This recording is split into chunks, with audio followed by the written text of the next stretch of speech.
All you multi-talented, multitasking, multi-everything people out there. Take it away. Find your glory, write your story, fearless feet will carry you. Time you own it, take your moment, be a fire burning through. Hustling from night until morning, grinding it out, it won't be long. Feel your power, it's your hour, you inspire, you are strong. Enjoy your Zoa. No applause? You're all fired. Now that you've reached the stage in your life where quality television is important, Nubian TV is a black network that speaks to your lifestyle. Nubian TV is the world's first digital network devoted to the upscale and political lifestyles of black people. Nubian TV's programming includes politics, travel, fashion, food, automotive, arts and culture, civil rights, music, and more. Watch now on Amazon Fire TV, Roku, or watch globally at nubiantv.net. Nubian TV, it's what you want to watch. Now that you've reached the Caesar. Just look at him. Politician. General. Author. Ruler. Man.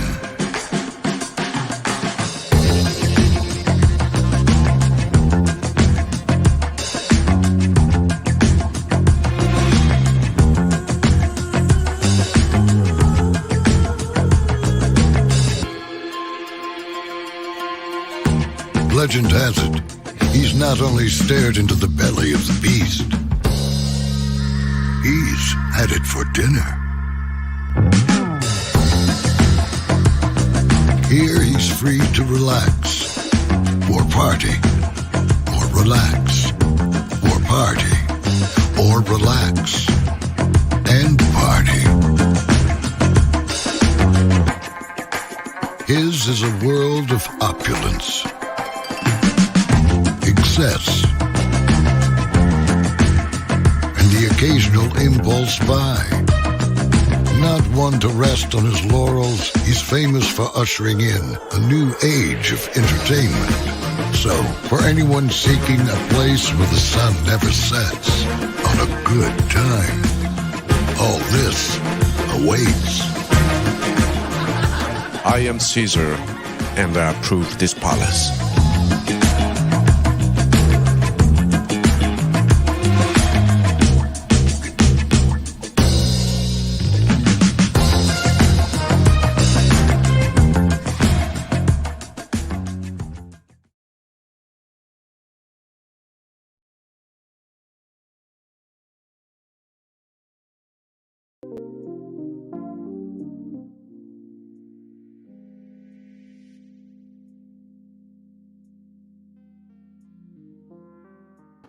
Well, hello, and a good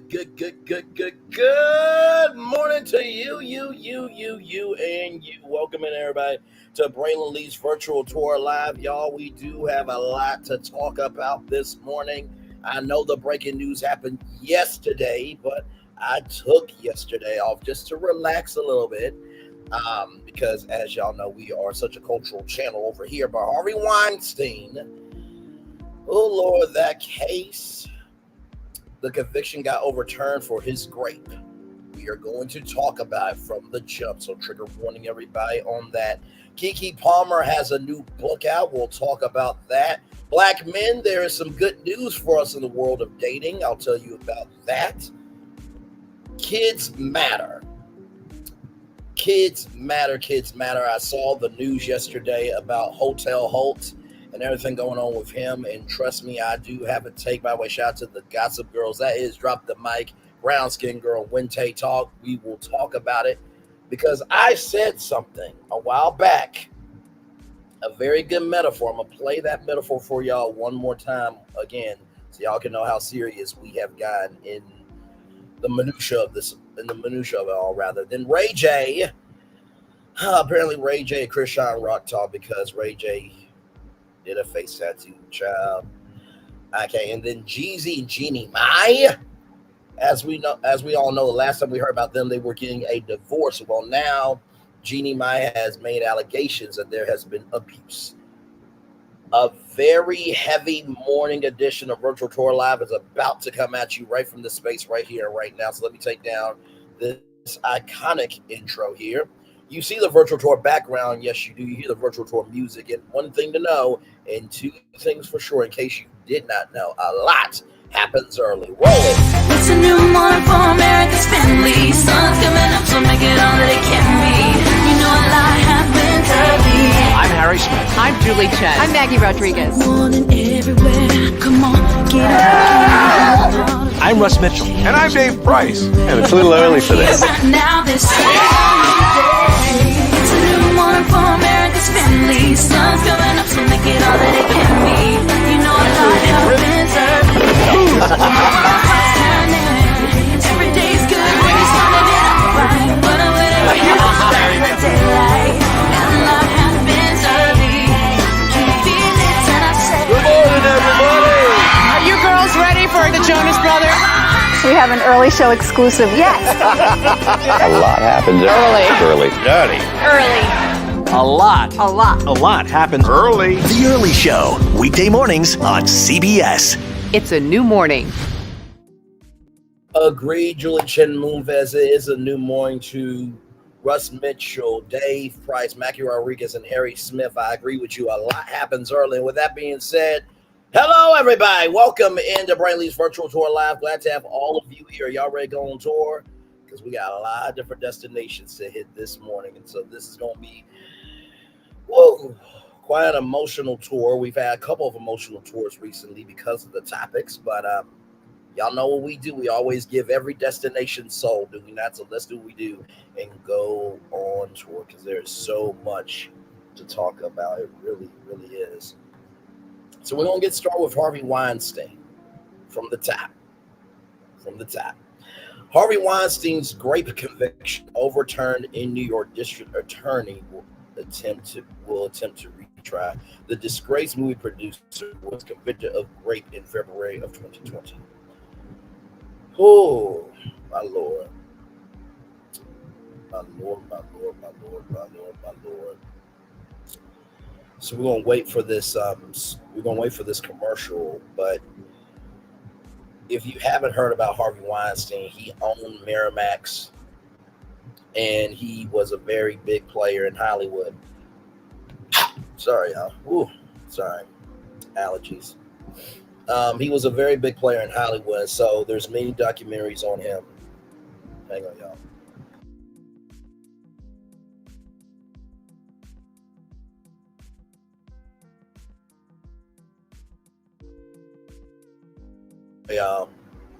But very big player in Hollywood. It was to the point where y'all know the Tamron Hall show that's on ABC. Well, she was talking to Harvey Weinstein's production company about producing her show. Yeah. And she addressed that at the top of her series premiere. And by the way, shout out to Tamron Hall to go from being fired from the Today Show and NBC over dumb actual social stuff, Megyn Kelly, which who actually thought Megyn Kelly could host a 9 a.m. talk show and actually have soul? I mean, y'all could have did Braylon Lee today and called it BLT, and it would make more sense than Megyn Kelly's existence, but that's neither here nor there. But for Tamron Hall to go from NBC Today to season 6 of her daytime talk show, congratulations to that beautiful sister right there. So yeah, Harvey Weinstein has been in the game a long time, and there's so many documentaries. I think there's some documentaries on Hulu, Netflix, Max. It's everywhere. And you can also type in Harvey Weinstein. You'll just see the history. And as you can see here, the sister right here who started the Me Too movement said Weinstein reversal won't derail Me Too. We'll get into that as well. Ashley Judd was a part of the Harvey Weinstein case as well. So we're just waiting for this commercial to be over. Good Lord Jesus.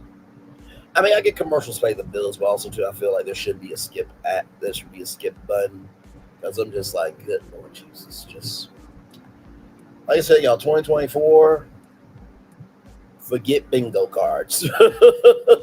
Like really, there is no sense in bingo cards here. So I don't know what's taking this commercial so damn long. Now it's just stuck on here. I'm trying to wait for it to do what it needs to do. Because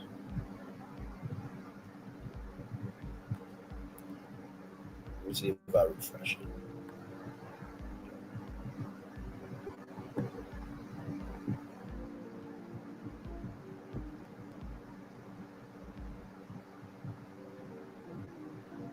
Oh my Lord Jesus. Okay, we kids. Hang on one second, y'all. Let me see if I can pull up a clip from GMA. YouTube.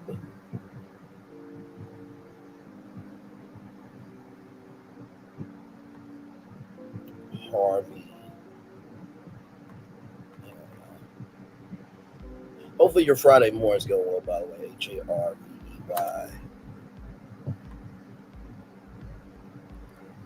Harvey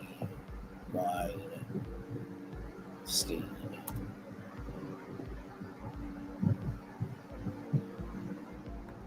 Harvey Weinstein.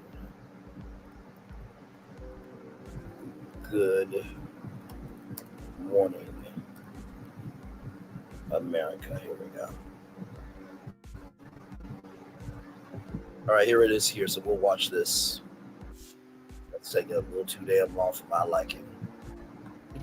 Designed, engineered, and appointed for the fallout after the reversal in the Harvey Weinstein case, the New York Court of Appeals overturned his 2020 conviction for sexual assault, a landmark event in the Me Too movement. Eva Pilgrim here with the story. Good morning, Eva. Good morning, George. Even Weinstein's own attorneys were surprised by this decision, and they weren't the only ones. This morning, the reactions from jurors and victims now flooding in. This morning, the Manhattan District Attorney's Office vowing to attempt to retry the case against disgraced Hollywood mogul Harvey Weinstein after a state court of appeals overturned his 2020 rape conviction. Weinstein was convicted of sexual crimes against 2 women in New York. To the survivors of Harvey Weinstein, I owe, and we all owe, an immense debt to you. He was sentenced to 23 years behind bars, but in a 4-3 decision, the New York Court of Appeals overturning that verdict, citing what it called egregious errors and finding the judge erroneously allowed women who weren't part of the case to testify.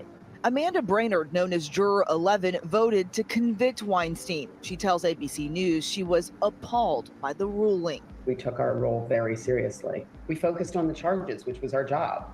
So it seems to me that to overturn a verdict based on witnesses that really were not that relevant to our discussion is insane. Caitlin Delaney, an actress who was not involved in the case but accused Weinstein of sexually assaulting her in a hotel room in 1996, says she was shocked by the decision.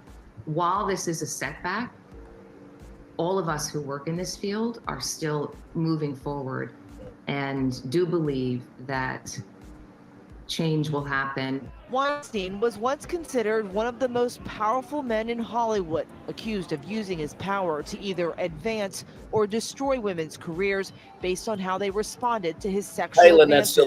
Accusations he's denied.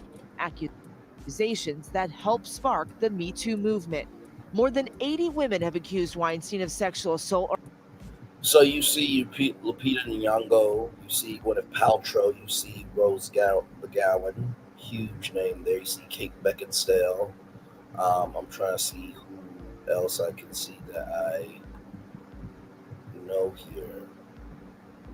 And I say no from the acting world, but you see the many women that have came out and testified. Then 80 women have accused Weinstein of sexual accused of Harvey Weinstein or harassment, including actresses Uma Thurman, Gwyneth Paltrow, Rose McGowan, and Ashley Judd, who blasted the decision to overturn his conviction. This is what it's like to be a woman in America, living with male entitlement to our bodies. Lauren O'Connor worked for Weinstein from 2013 to 2016. It was an internal memo she wrote to studio executives that led to the 2017 New York Times article outing accusations against her former boss. And I remember the day that he was convicted in New York was a tremendous victory and surreal. And I think, sitting here today reading the news, the sad thing I'll say is I'm not surprised. This morning, Weinstein remains at a prison near Albany, still behind bars, for a sexual assault conviction in LA in 2022 that his lawyer says they plan to appeal. That appeal has not been even filed yet, let alone heard. So I'm sure he is anxious to get the ball rolling. And the Manhattan District Attorney's Office says it intends to retry Weinstein, and that means his accusers could be forced to retell their stories again on the witness stand. George. Okay, Eva, thanks very much. Let's bring in ABC News Live contributor Channel Lloyd. Welcome back. So does this fall into the category of shocking but not surprising? It does, because this is really a procedural reason that it was overturned. This really doesn't speak to guilt or innocence. They felt that his constitutional due process was not met by allowing witnesses who were not charged to speak on other charges for other individuals. That's typically not allowed because it's considered prior bad acts. Close decision, 4-3. The dissents were pretty scathing. Absolutely scathing. What they found is that this might actually have a very chilling effect. They found that these overturning of these criminal convictions for sexual assault really speaks to the fact that the criminal justice system doesn't understand the nuances in sexual assault cases. Consent is a very big issue, but it's a very complicated issue that can't be ruled on in this way. What happens next? What happens next is if they retry it and the prosecution moves forward, all of these witnesses will have to testify again, and my heart goes out to them. Channel Lloyd, thanks very much. Thank you so much, Janet Lloyd and George Stephanopoulos, for the context there. So here it is here from Will. He is a weekend anchor on Good Morning America Weekend Edition. Reversal in the Next tonight, the stunning reversal in the sexual assault conviction of movie mogul Harvey Weinstein, the case that galvanized the Me Too movement. A New York appeals court throwing out his 2020 rape conviction, saying he didn't get a fair trial because the judge made egregious errors. Here's ABC's Eva Pilgrim. It was the case that sparked the Me Too movement, but tonight, a shocking reversal. Harvey Weinstein's rape conviction in New York overturned by the state's highest court.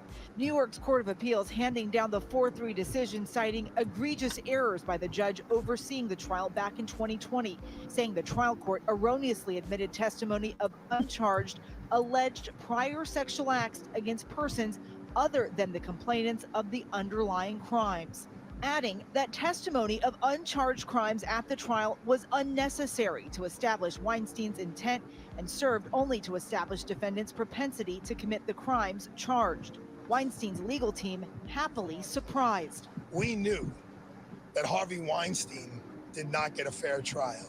In February 2020, Weinstein was sentenced to 23 years in New York for criminal sexual assault of one woman and third-degree rape of another. Tonight, he remains in a prison outside of Albany. Actress Ashley Judd was among the dozens of women to come forward with allegations against the studio boss. This is what it's like to be a woman in America, living with male entitlement to our bodies. The Manhattan DA says he will retry this case. As for Weinstein, it's unclear if he'll remain here in New York or be transferred to a California prison to serve a 16-year sentence for a conviction there. Whit. So major questions about what happens next. All right, Eva, thank you. Whit Johnson and Eva Pilgrim, thank you so much for that context as well. The grape conviction of movie producer Harvey Weinstein has been overturned by New York's highest court. The New York Court of Appeals, in a scathing 4-3 opinion, overturned Weinstein's conviction on sex crimes against 3 women, finding the trial judge erroneously admitted testimony of uncharged alleged prior sexual acts against persons other than the complaints of the underlying crimes. The court said that testimony served no material non-propensity purpose and portrayed defendant in highly prejudicial light. Weinstein spokesperson Julia Engelmeyer told ABC News, we are happily surprised we are studying the ruling. Weinstein's team, which was eagerly awaiting a ruling, was not expecting it to be in Weinstein's favor after a succession of rulings in different courts all went against Weinstein. The Manhattan District Attorney's Office said it will retry Weinstein should the alleged victims be willing to come forward again. We will do everything in our power to retry this case and remain steadfast in our commitment to survivors of sexual assault on women for Manhattan District Attorney Alvin Bragg said in a statement. The decision elicited anger from several of those who accused Weinstein of sexual misconduct or who testified in the trial. Ashley Judd, if you don't know who Ashley Judd is, she is the sister of Wynonna Judd and Naomi Judd, their mother, who passed away. Bless their hearts for sure. I actually got to meet Wynonna Judd at the NAB radio show. Hey, Lady B, welcome in, gorgeous. I got to meet Wynonna Judd at the NAB radio show. It was such an honor to meet a legend of Wynonna Judd. So, like I said, I've been in the game for a good while. I don't say all my receipts, but you know this. But anyway, but just to give you all context on who Ashley Judd is. Held a press conference Thursday. She said she was informed by the judge's decision by the writer of the article that broke open the accusations. I was in disbelief when I heard from Joe Cantor of the New York Times about the decision, said Judd. It was a stark reminder of the male entitlement that persists in our society. But today, as every day, I say the sisterhood with all survivors. Attorney Douglas H. Wiggendor, who has represented 8 alleged Weinstein victims, including 2 of the Montagues witnesses, those not pertaining to the crimes charged at the New York criminal trial, said in a statement, today's decision is a major step back in holding these acts today is a major step back in holding those accountable for acts of sexual violence. Rather, courts routinely admit evidence of other uncharged acts where they assist juries in understanding issues concerning the intent, modus operandi, or scheme of the defendant. He continued, the jury was instructed on the relevance of this testimony, and overturning the verdict is tragic in that it will require the victims to endure yet another trial. Weinstein was also convicted of sex offenses in Los Angeles and sentenced to 16 years in prison there. Because Weinstein was already convicted in California, he will not be released, but instead transferred to the custody of prison authorities in California. Weinstein, 72, was a well-known, powerful man within the entertainment industry. Prosecutors said that he abused his power to take advantage of inspiring female actors like the alleged victims to coerce them in unwanted sexual encounters. According to the prosecution, the quid pro quo of assisting them with their careers in exchange for sexual favors on demand was both common behavior and a well-known secret throughout the film industry. Hang on 1 minute, y'all. Hang on 1 minute. One momento, please, and thank you. Okay, hang on. Oh, child.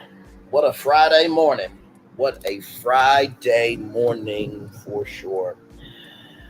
Literally, I saw this yesterday. I'm like, I usually go live when it breaks, but, I'm human too, and I deserve a break. So I did not forget about this. I just want to rest because, child, all the destinations y'all traveling to on social media. Sometimes your tour guide got to take a break sometimes. Let me see, where were we here? An explosive New York Times article in October 2017 reported Weinstein had reached at least 8 settlements with women who accused him of sexual misconduct over decades. The story, which featured actress Ashley Judd publicly accusing Weinstein of propositioning her in 1997, sparked an avalanche of accusations from women who came forward with similar accounts and largely kicked off the Me Too movement, targeting prominent celebrities for sexual misconduct. For example, Matt Lauer, for those of you who do not know who Matt Lauer is, he was the co-anchor of the Today Show, and he had a sexual assault scandal at NBC News where it was the Sochi Olympics. You know that NBC owns the rights to the Olympics for the United States, and the Today Show, they go overseas for all the Olympics, for the Winter and Summer Olympics, right? And so there was a production assistant or PA, and she felt that she was sexually assaulted.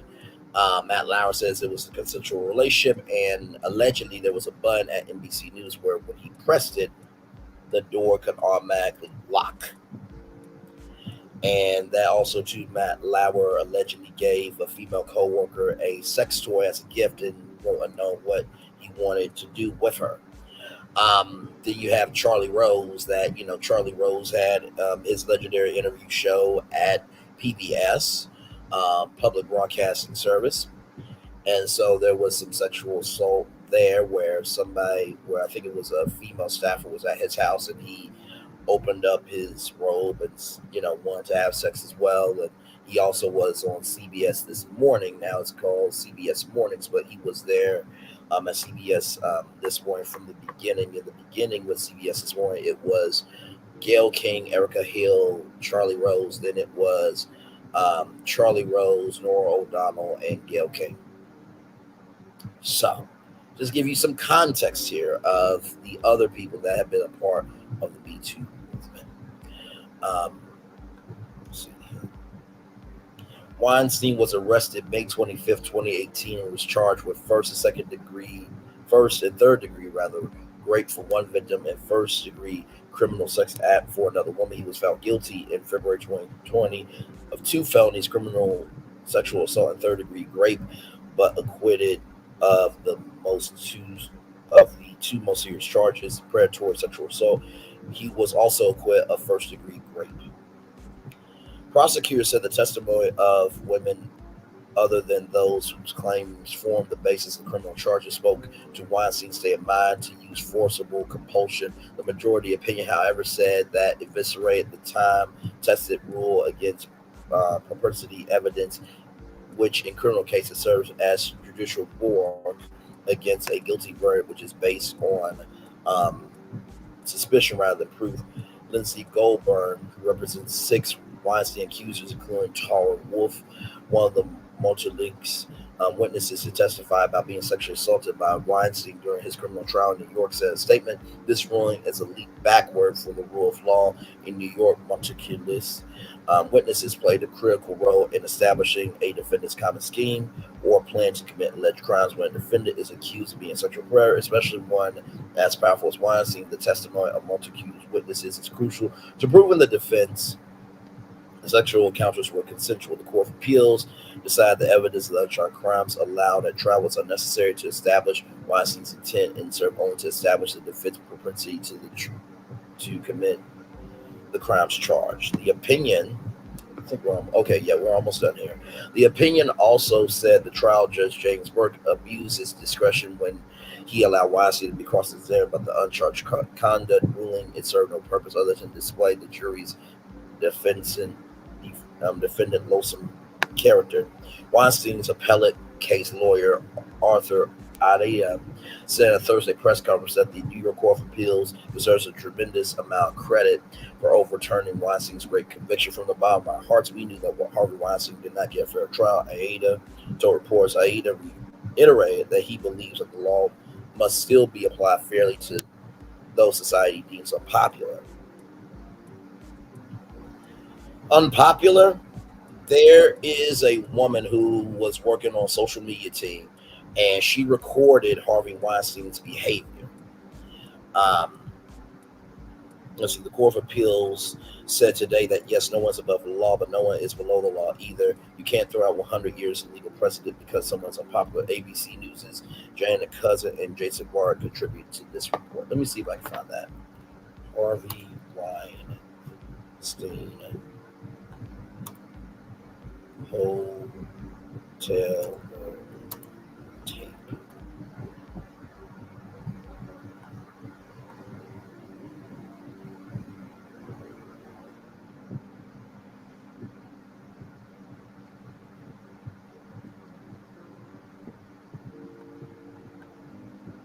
Okay, let's see here.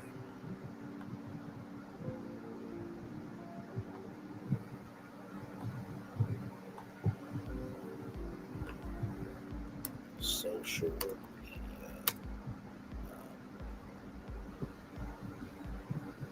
Okay.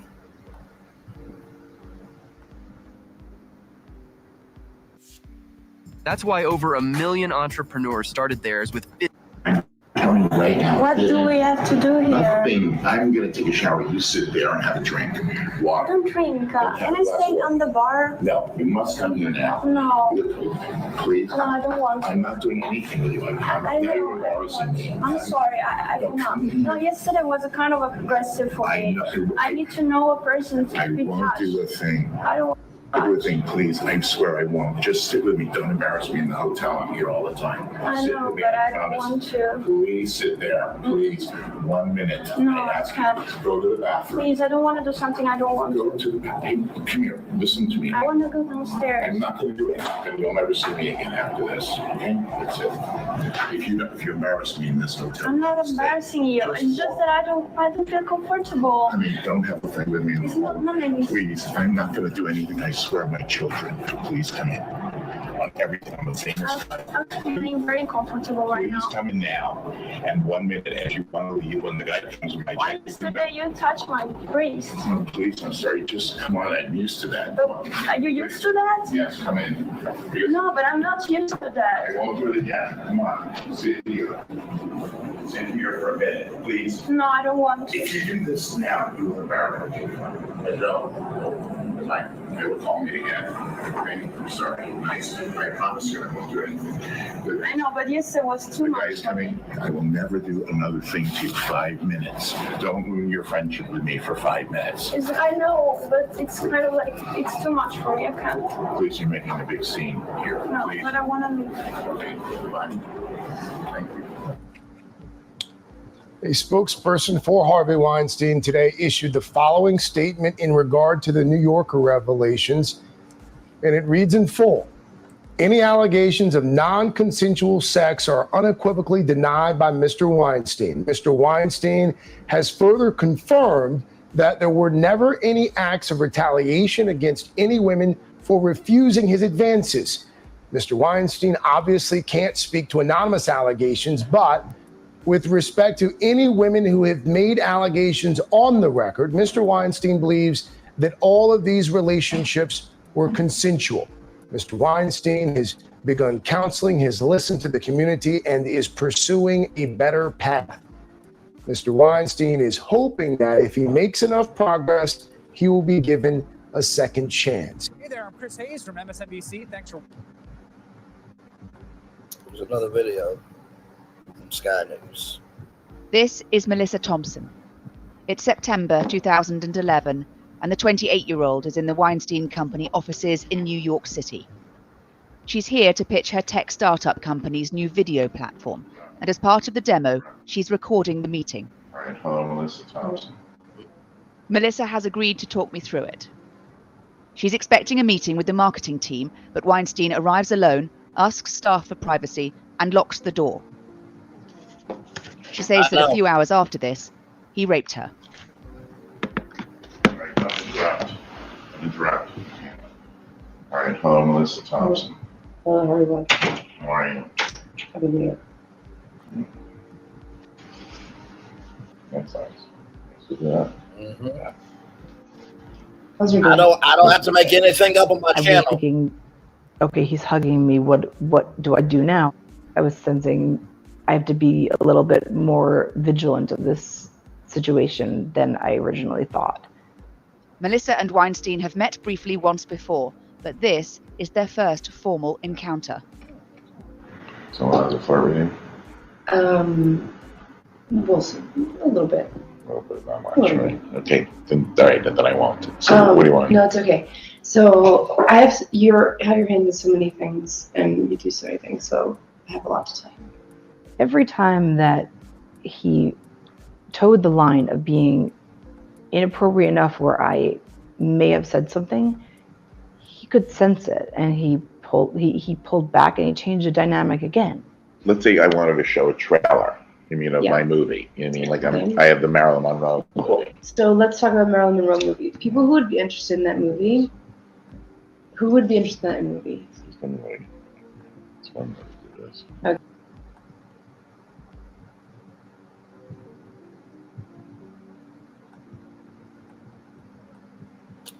I am playing this because the evidence is out there. Oh, hang on now. Sorry, hang on. Lord, let's go back. Child. Okay. Sorry, y'all. This is Melissa Thompson.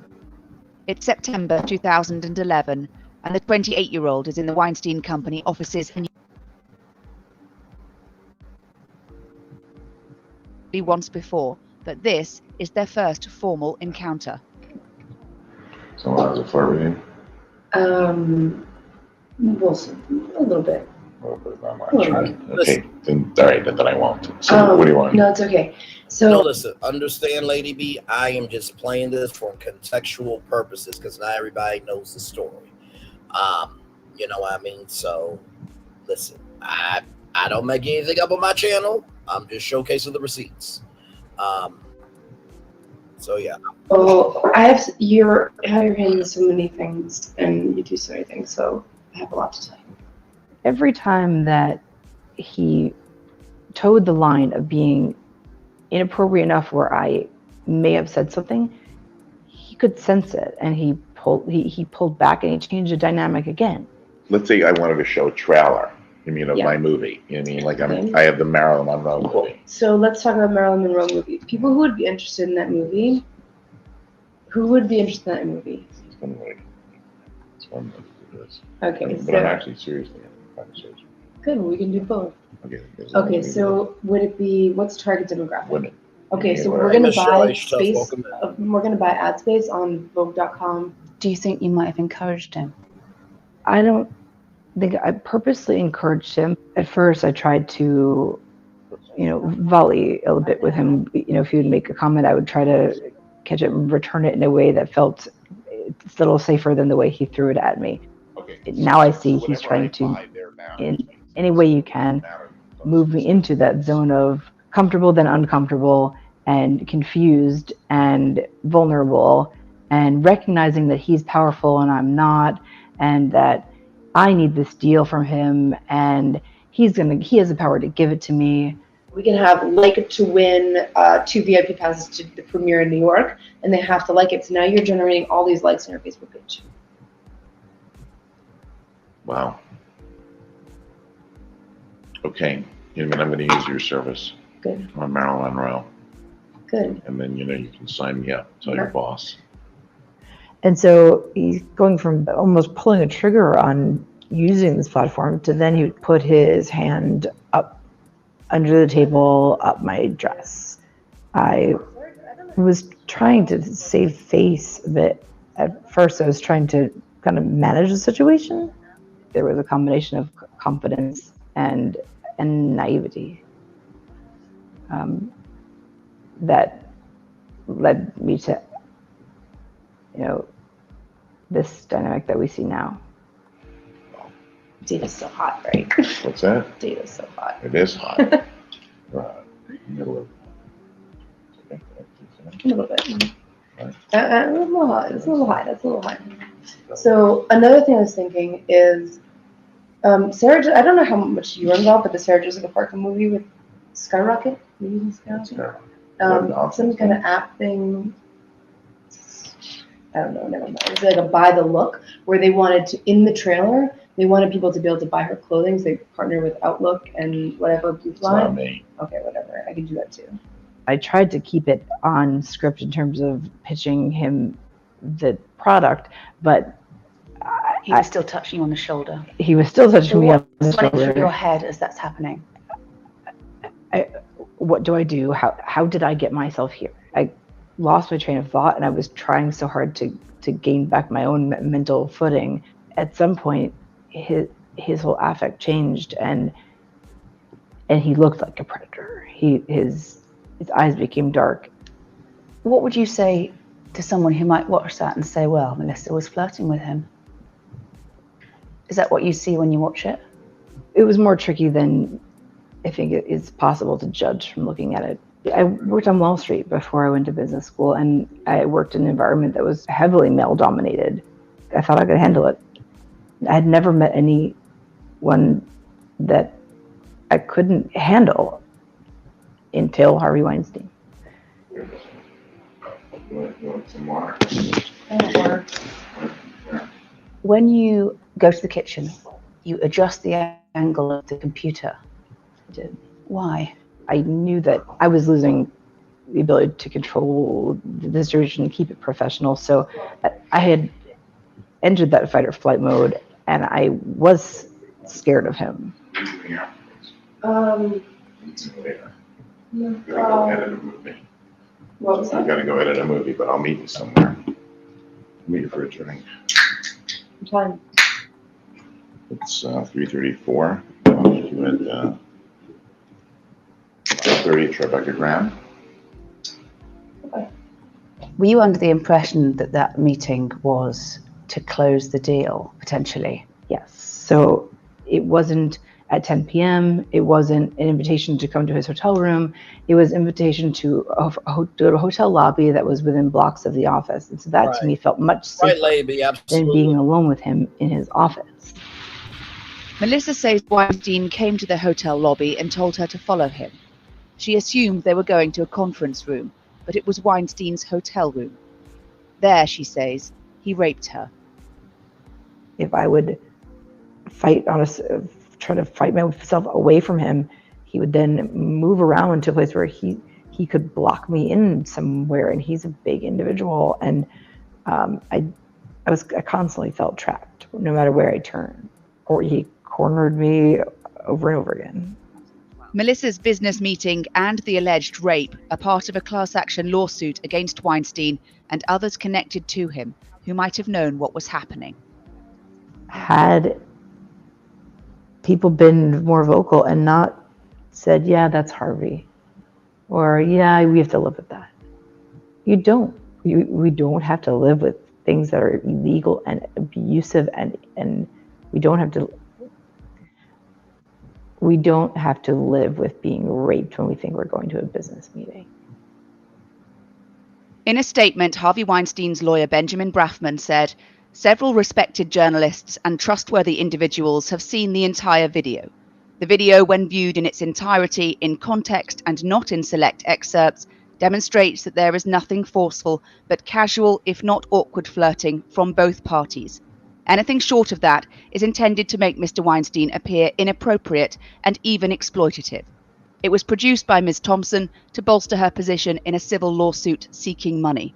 This is a further attempt to publicly disgrace Mr. Weinstein for financial gain, and we will not stand for it. Facts do matter. Sky News has not paid Melissa for the video, nor did she request it. Nearly 100 women have accused Weinstein of harassment and assault. As well as the civil suits, he also faces criminal charges. Weinstein denies all non-consensual sexual contact. Hannah Thomas Peters, Sky News, New York. Hannah Thomas Peters, thank you so much for that. So, Dominique, I don't think we've met before because this is definitely your first time here. So we're not even on that right now. Shout out to Columbia Pink, love that sister, but we're not even talking about LMH right now. We're talking about Harvey Weinstein.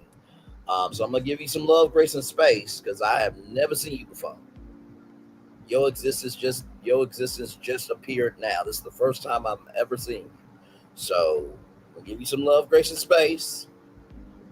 Just read the room. So yeah, so I wanted to play that for y'all because there is evidence out here that he's done this. And we talk about no, it's all good, it is all good. I didn't when you came in with that comment, I'm like, what? Yeah, because I didn't see, like, I was in Tea Talk with Your Girls chat, but I didn't see you there. Actually, I've never seen you in any chats, honestly.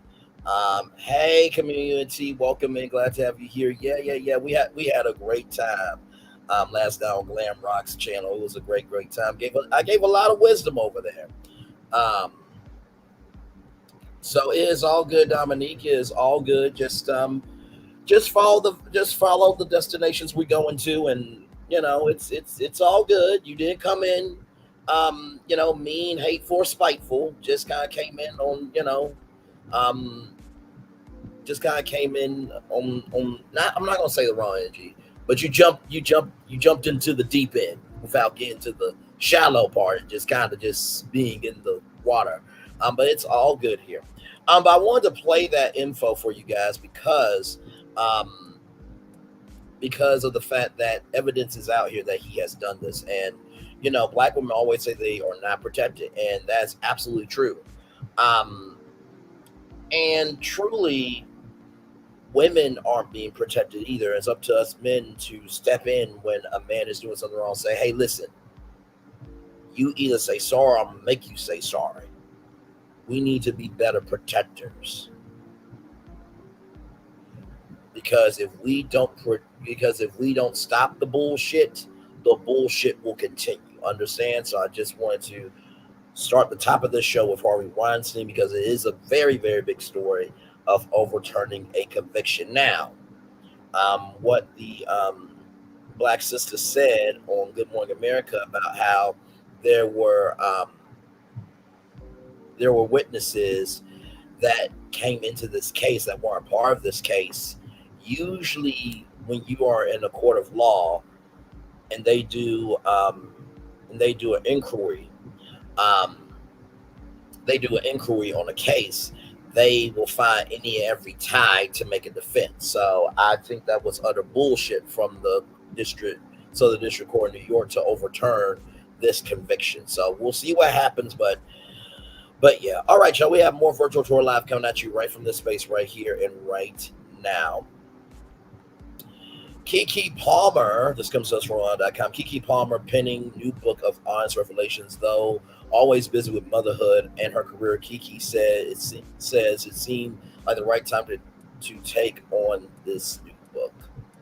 Keke Palmer is ready to share with fans the follow-up to her 27 debut memoir, I Don't Belong to You.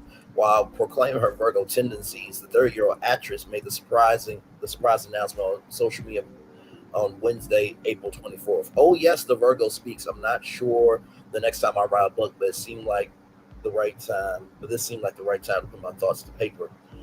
Palmer began in an Instagram caption featuring the book's upcoming cover. I learned so much about myself this past year, and though we don't know each other and live unique lives, I feel we experience more of the same things than we know. She wrote, the Alice Star says in the book, she's a very different person than she was a year ago. Now she is the master of me. Encourage others to strive for the same. I get real, the pain, the joy, the triumph. I'm not the same person anymore. Palmer explains, I look at everything differently, and that's okay. We're the first generation with document evidence of us growing in real time. The fear and awareness that can be quite crippling, but I'm not afraid to check the temperature in every era. Last year, I was a big boss. This year, I'm the master of me, and you got to be able to be the master of you. More than anything, Keke says she wants this unadulterated look at her life to let readers know that they're not alone. We face similar battles. This book is my honest revelation of how I'm staying afloat, and my hope and desire is to not even necessarily help readers, but to share with them. She told People Magazine, people.com, sometimes we feel alone, but we aren't, and even those of us who seem to be doing well, we struggle. Master Me is set to be released on November 19th with a pre-order on Palmer's official site.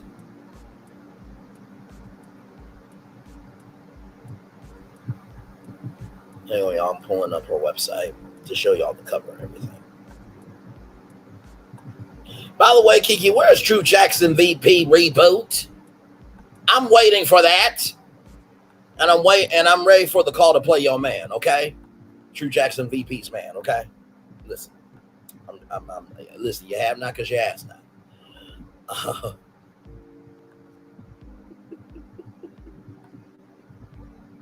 Good damn my behind. Anyway, what do I think about this? I think that, Keke's been through a lot, with Darius Jackson and that whole debacle, the tragedy and just the downright shameful display of domestic violence. And I think Keke's mental was not well through that. I don't think anybody's mental could be well through that. And to me, truly, I think that Keke needs to step away so she can step up to her truth. And I'm proud of the fact that she is not allowing anybody to dictate her voice, that she is allowing her voice to be her voice. Because one thing to know and two things for sure, if you don't tell your voice and your story, other people will tell your voice and your story for you. So.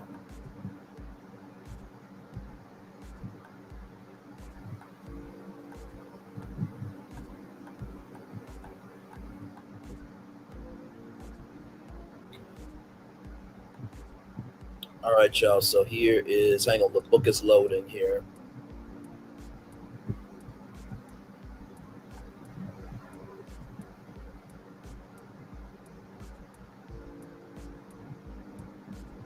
Give it one moment, y'all. Okay, here we go. So here's the book here. There's the cover there, The Master of Me, Keke Palmer. Keke, let me tell you something. Keke knows how to brand herself very well. That is really, really good. So here it is here. Tier 1, pre-or Master of Me to receive a personal journal entry from Keke Palmer herself. Order 5 copies or more of Master of Me for a chance to win a 15-minute personal growth call with Keke Palmer. Proof of purchase required when signing up for the mailing list. The official book comes out November 19th, 2024. And then here it is here. I Don't Belong to You, Quiet the Noise and Find Your Voice. Keke Palmer, Jasmine Guillory, Carrie on the Loose, Southern Belle Insults, and then Chelsea's Work Week, Southern Belle Insult there from Amazon. And then my dear friend Janet as well. So there you go. So that is that there. I am extremely excited about the book. You know what I mean? And I think it's going to be well. I mean, listen, I feel like, how shall I put this? I feel like this is not the only thing that's going to be of this project from Master of Me. I really believe that. I think that a Master of Me documentary is coming with this. I don't think you can do a memoir like this and not do a documentary. And so here is the description here from barnesandnoble.com there. $25.19 for the hardcover ebook, $14.99 audiobook $0. You can get this on your Barnes & Noble's Nook. You can get it on Amazon Kindle. Notes from your bookseller. Even the most casual fan of Keke Palmer will find resonance in her deeply personal story, detailing her journey not just to spotlight but to self-assurance. From the award-winning multi-hyphenate global entertainer, Keke Palmer comes the inspiring true story for her journey to understanding her genuine value. Right when it seemed like all the pieces were coming together and Keke was living her dream life, her world got derailed. She had put in the hard work, she had put in the sweat, her passion, and her heart, and had gotten, and she had put in the sweat, her passion, and heart had gotten her to where she has always wanted to be, rather, and yet she was faced with the hardest challenge yet, and was forced to look inward to find greater depth and understanding of herself. In her own raw and intimate words, Keke talks about everything, including her struggles with boundaries, unconditional love, forgiveness, and worthiness. She walks us through how enduring the challenges that come our way leads to true performance, power, and purpose. In this exhilarating, deeply poignant, and often laugh-out-loud book, Lauren Kiana Palmer gets real about her life, career, spirituality. She talks about the tools that she has developed to take the reins, harness her vulnerability, and recognize her ownership and mastery over her own life to turn to her personal power into major power. With her unique blend of humor, empathy, and truth, Keke details her journey back to self as she finds a new center within motherhood, career, relationships. They say jack of all trades, master of none. She said, no, I'm the master of me. So that will be coming out November 19th, 2024. Yeah, no one is protected for sure. Working on video about this Neo BS. Yes, he's a cheater, but Sade was over the line with those kids sleeping in the backdrop. Girl, you're going to be a family court trip. Oh, I heard about that too.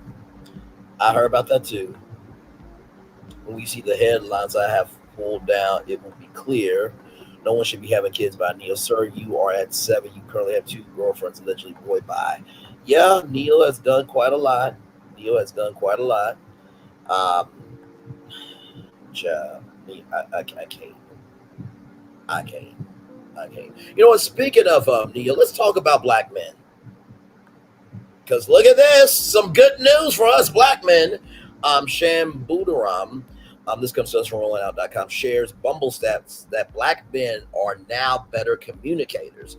Popular dating app Bumble releases new research suggesting black men value vulnerability and believe that the key to lasting relationships is open communication. You know what? We talked about this last night on Glam Rock's YouTube channel. We had a whole conversation about relationships last night. And this black man really communicated well. So listen, research is powerful. Amen. Praise him. Hallelujah. Yes, indeed. Let's roll on and read this story here.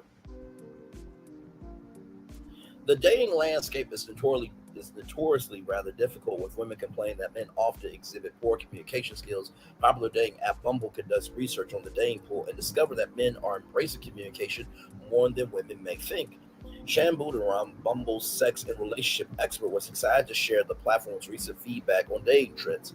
It is an extremely powerful and beautiful thing to lead with vulnerability in a relationship, something many still see as a weakness. I think it's also very important that people have a clear definition of what vulnerability is in order to protect themselves and the other person. To be vulnerable is to divulge close personal information. The close personal part is important in identifying performance vulnerability, which is defined as information that seems sensitive but isn't something truly close to the person's heart. Vulnerability is taking a risk and choosing authenticity, even when maintaining a shinier illusion is an option. Recently, there's been a growing realization, especially among black men, that letting your guard down bringing your true, authentic self to a relationship is not only the key to a healthier, more equitable relationship, but it's also a step in the right direction for achieving self-love, Budaram revealed. Bumble's recent research, see stats below, reveal that black men prioritize vulnerability and are actively working on achieving healthier relationships. Budaram believes the statistics should encourage women to be more optimistic when it comes to dating. So here are the stats here. More than one third, 39% of black men in the United States surveyed emphasized that being open and vulnerable is the most crucial aspect of a relationship. I'm going to read that fact two more times. More than one third, 39% of black men in the United States survey emphasized that being open and vulnerable is the most crucial aspect of a relationship. One more time. More than one third, 39% of black men in the United States surveyed emphasized that being open and vulnerable is the most crucial aspect of a relationship.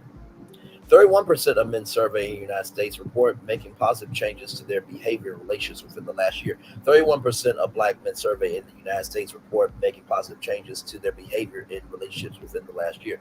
31% of black men surveyed in the United States report making positive changes to their behavior in relationships within the last year. Over 1 in 3, 35% black men surveyed in the United States that being more open and vulnerable with their potential partners has improved their mental health. Over 1 in 3, 35% of black men surveyed in the United States said that being open and vulnerable with potential partners has improved their mental health. Over 1 in 3, 35% of black men surveyed in the United States said that being more open and vulnerable with their potential partners has improved their mental health. Nearly a third, 31% of black men surveyed in the United States have become more vulnerable and open with people they're dating over the past few years, surpassing the global average of 25%.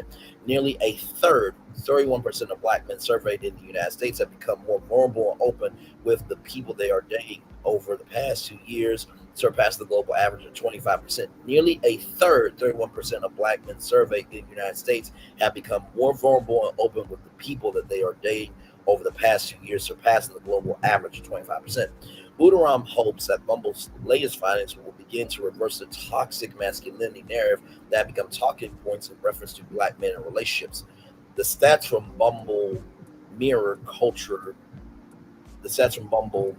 this cultural shift, rather. Black men are actively changing their behavior to align with a more vulnerable and open-hearted approach because it's proven to be a game changer in both their mental health and their relationships.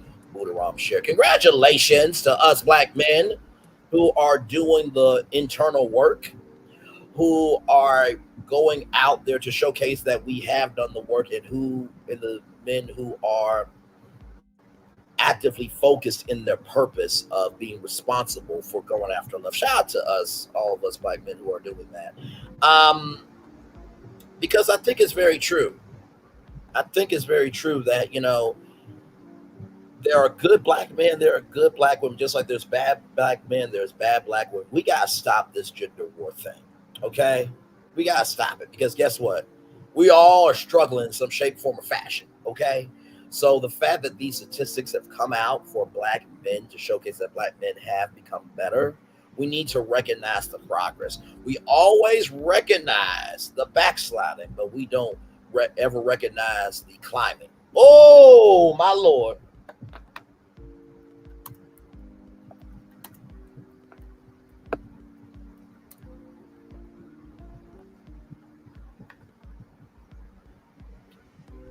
There you go.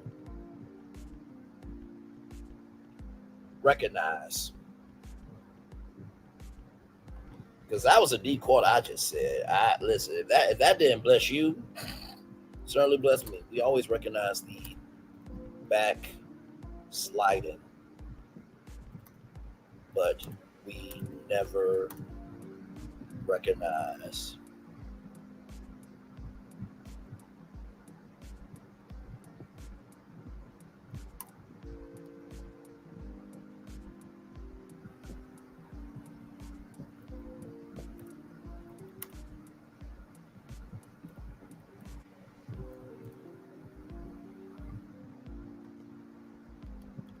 because it's very true.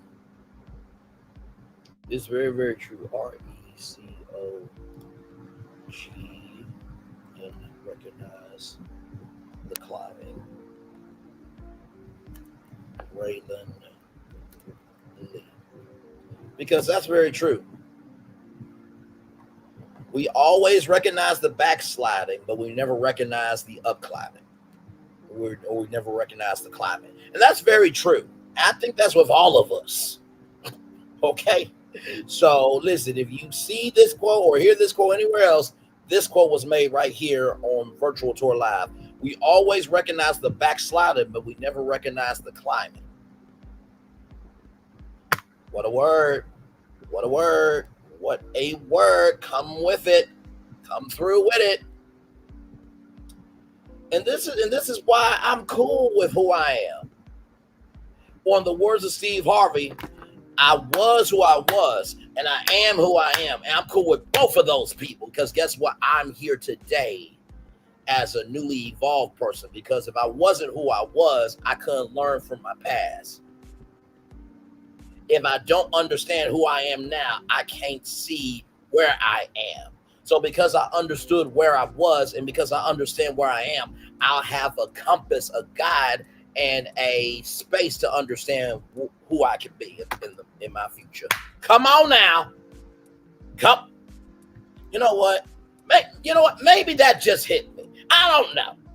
Of course, I see it's hitting y'all. But maybe for the rest of y'all in the back of the show bus, maybe that didn't hit you. That I was who I was, and I am who I am, and I'm cool with both of those people. I'm just keeping it real. We always recognize the backsliding, but we never recognize the climbing. Just keeping it real. All right, y'all. Woo.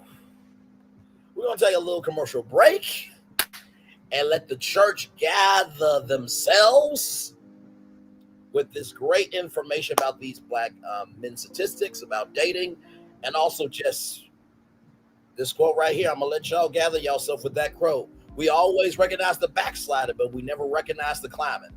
So with that being said, we're going to take a little break. And when we come back, Dominique, if you are still here, we are about to talk about the case with Melody Cherie Rogers and Hotel Holt. Kids matter. We're about to get into it. I did not post him to my channel because he's not going to get that time of day from me. But that's why I posted a Black Family, because at this point, it's beyond the TV show. It's beyond Melody and Hotel. These are kids. And when you don't give a damn about your kids, you don't give a damn about you. And y'all know right is right and wrong is wrong. He or she who has not sinned cast the first stone. But damn it, if you want love, you have to give love. We're talking about that when we come back. Also, Ray J and Krishan Rock apparently talked because, child, Ray J.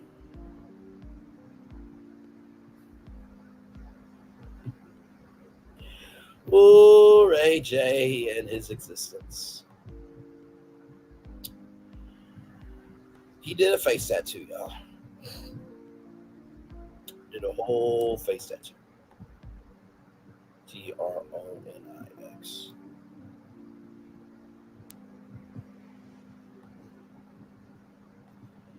And y'all, when I show you Ray J's TV net, oh, wait a minute. Okay. Y'all, when I show y'all this network,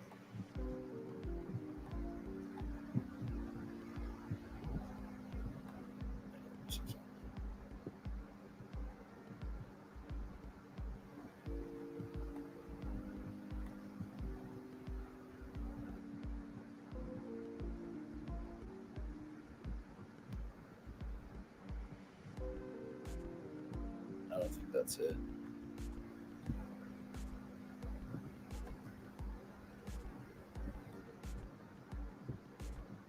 Sorry, I'm just trying to find this preview for y'all because, child,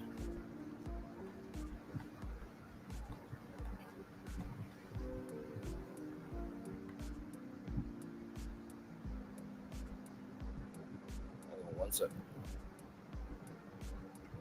because I'm trying to make sure that I find the right preview, because when y'all see this,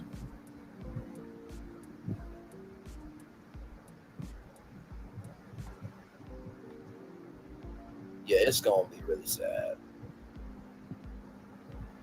It's going to be really sad, but I'll show y'all that when we come back with what Ray J is doing. And child, it just, it irks me to no end. Yes, you know how Krishan Rock did a face tattoo of Blueface?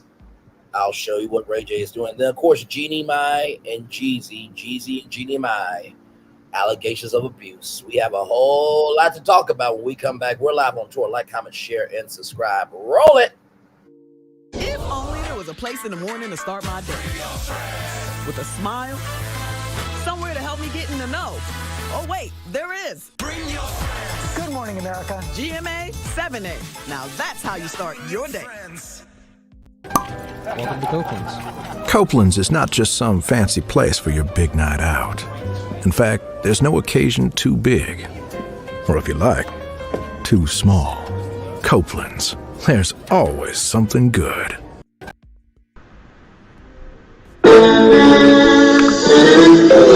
Sweet boy and blue, one look at you, and it was plain to see you were my destiny. God, you are found. I come from nothing. Our son is your son. Welcome to the celebration.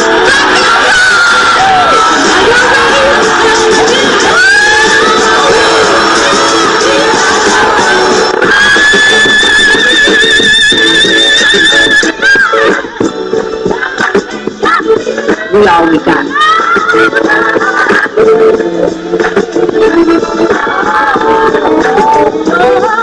I'll see that.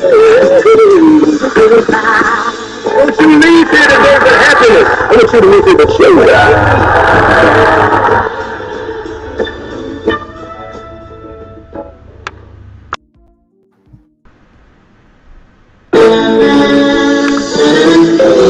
Sweet boy and blue, one look at you, and it was plain to see you were my destiny. God, you are found. I come from nothing. Our son is your son. Welcome to the celebration.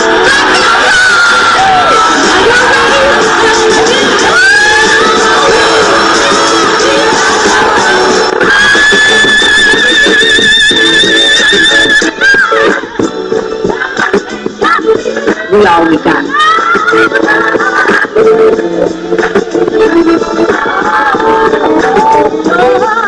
I'll do that.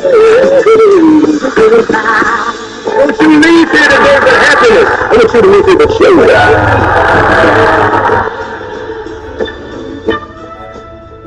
Hey, grab me one too.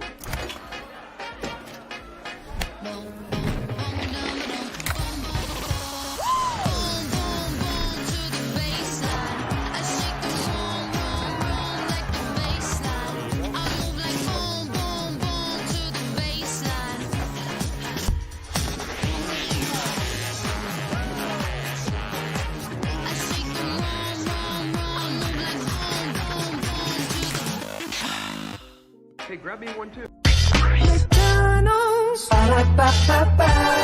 I'm loving it. I'm loving y'all right back. Welcome back into Brayley's virtual tour live. We are live on tour. By the way, the clip was not playing, so you guys saw me do this. This is a little tick I have. I always gotta have something in my hand to keep nervous energy down. But it's not so much nervous energy for me or for you or for us. It's just trying to regulate the energy. You know what I mean? So welcome back in. We start off the top of the show with Harvey Weinstein.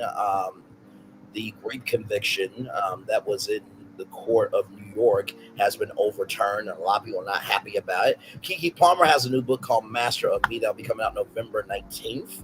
And we just saw about these statistics of Black men being better in relationships. And also this quote was dropped. We always recognize the backsliding, but we never recognize the climbing. Well, we're going to recognize the backsliding right damn now, okay? So let's go ahead and do what we do. Here we go from rollingout.com. Ray J thinks his TV career is over after getting facial tattoos.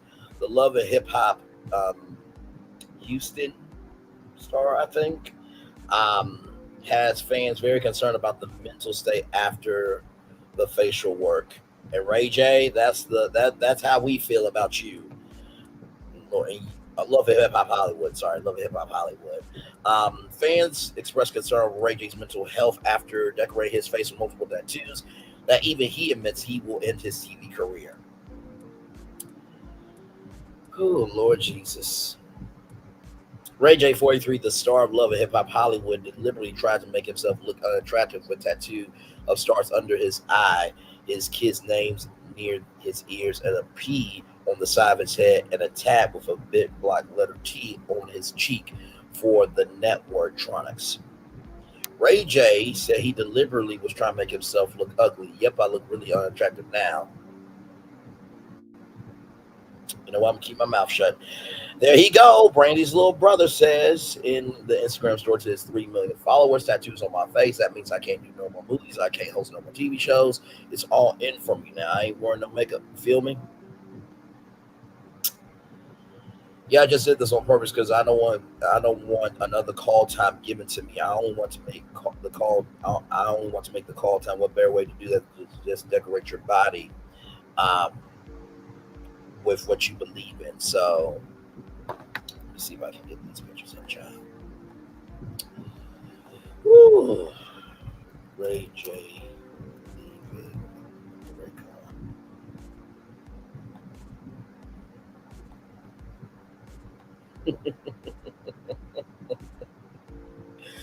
I can't do this shit. I can't do this shit. Dark times, dark things again for you. Ops, destroy, rebuild, pray for what's next. I gave you the blueprint. Wish you the best. In Tad's network. So you don't want no more call times. You don't want no movies.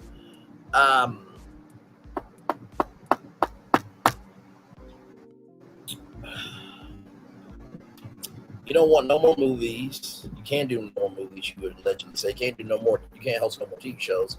It's all in for me now, but yet you have your own network.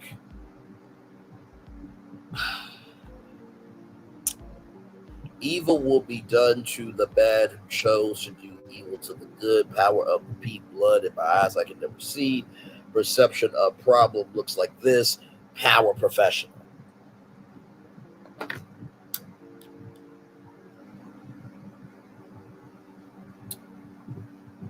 Now, recognize I just went out of order for a minute.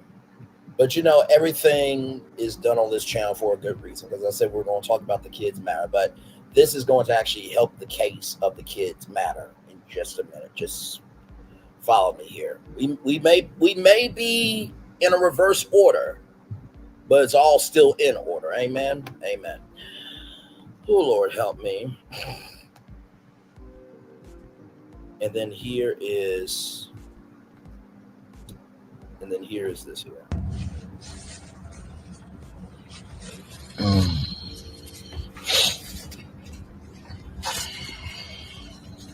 Yeah.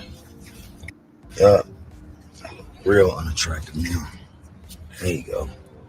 Melody Epic. Tattoos on my face. That means I can't do no more movies. I can't host no TV shows. You know what I'm saying? Like it's all in for me now, nigga. You know what I'm saying? I ain't wearing no makeup. You feel me? Yeah, I did this on purpose just because I don't want another call time given to me. I only want to make the call time. And what better way to do that than to just decorate, you know what I'm saying, your body with what you believe in. Put the fucking points on the board. Fuck it. Fuck them. You know what I'm saying? I love them. I'm humble. I just absolutely don't, never, and wouldn't even know how to give a fuck. I don't care. Ray, tired from working on network TV. Now hope I'm very unattractive to you.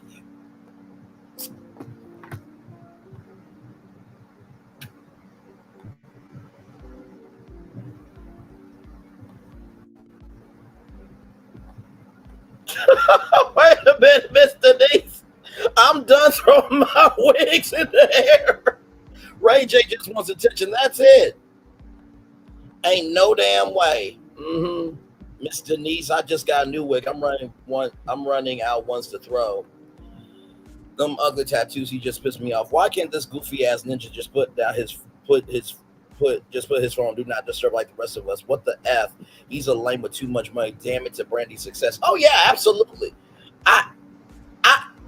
Brandy is a fucking saint. Their mama is a saint. The family are saints. How do you deal with this ninja? Oh, thank God I ain't your brother. Oh, my Lord.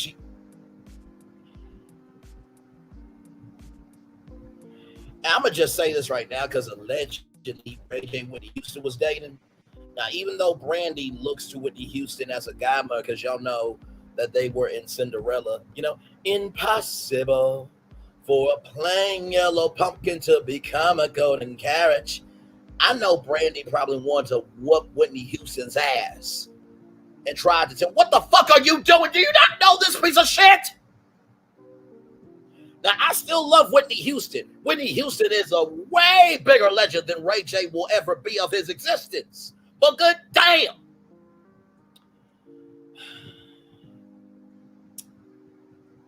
Fuck, had we known supporting Brandy was going to lead to this, we would stop at the pilot episode.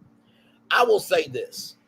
We cannot hold other people accountable for somebody else's actions.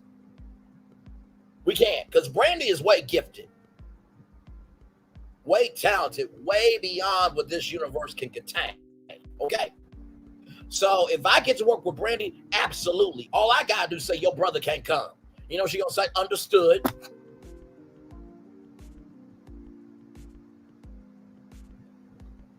I wish I was rich so I could have this mentality. No. Be rich for the mentality of what you want for your life, not his. Because when you have the mentality of what somebody else wants, it always will hurt you because it's not your mentality. You focus on someone else's mentality. More important, why can't you can't just log on the internet, go play with your kids, sir? Princess Love just won a whole celebrity poker tournament and your ass was upset. She's being bigger than you. You dumb Mitch. Ray J, bring me my belt. I'm coming. It's always one in every family. Yep, he has a beautiful kid. And Brandy is on the Wayne to Exhale soundtrack. Thank you, Babyface. That's what I'm saying.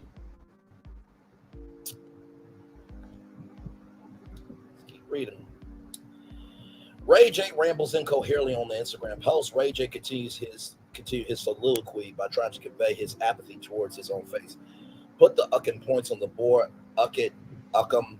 I love them. I'm humble. I just don't ever and would never know how to give a uck. I don't care. The singer born William Ray Norwood Jr. told his audience, now that I'm free, I can do what I want. Stop complaining. All you're going to see is P uck. You're talking about we up, so we don't give a uck. I'm definitely not wrong. Y'all think I'm wrong. A golf. You never stop this train. We be up. We too up to be listening anyway. I'm free. I'm single. This is what single look like, and get used to it. If that's single, I don't want it. If that's single, I don't want it. If that's single, I don't want it. Let me tell you something. Somebody's gonna get Princess Love and bust through her queendom very soon. Oh, that's the boy that tried to be a man. Let me run through your queendom. Let me use you. I'm sorry. Anybody can use somebody. Take somebody utilize them. Let me utilize you, and you utilize me, and take your frustration out on me. That's what a real motherfucker gonna say. Woo! Get used to it, because this is a story of it. You got a problem, get out my uck path. There is no path for anybody to give a uck about Ray J. All you're gonna see is as it is on my page. Suck a deep, you got a problem. So we do the shit every day.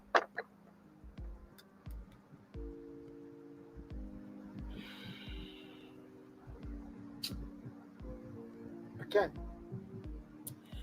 All right, Randy, you know what? Let's give some context, okay? Let's give some context here. Like at a prize. So Ray J sold his shares of Raycon Global, his technology company that produces headphones, to launch television network, his own television network. And shout out to the Jasmine brand, where it was originally reported. I just needed to just bring up the source. So there's no disrespect to the Jasmine brand. We pull the Jasmine brand up all the time. He exited his post at Raycon Global despite $300 million in revenue. $300 million in revenue. $300 motherfucking ass million in revenue to launch a network called Tronics. This was created from a $5 million investment. So he's saying because he gave, Zeus the blueprint, because he's an investor in Zeus, and he's done all this type of reality TV that he can launch his own network. You know what? That's like saying, I want to build a theme park. Okay. Do you have land? No. Do you have capital? No. Do you know what your theme is? No. What the? So you know what? I'm going to show y'all his network. I'm going to show y'all his network. Y'all ready for this? Ray J, you should have stuck to Raycon. Let's roll. So this is Ray J's network. Ready? Roll it. Viewers may find the following video disturbing. Viewer discretion is advised. That is your fucking $5 million investment, you piece of shit.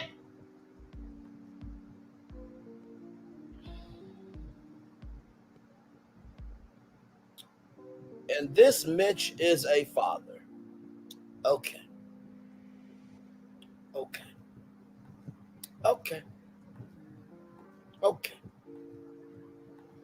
Okay. Okay. Now, I know we went out of order, but all of this actually helps my case with the kids matter. Now, for those of you who do not know, shout out to the Gossip Girls, when Tay Talk, Drop the Mic, and Brown Skin Girl. They released some court documents about the custody case between Melody Cherie Rogers and Hotel Holt.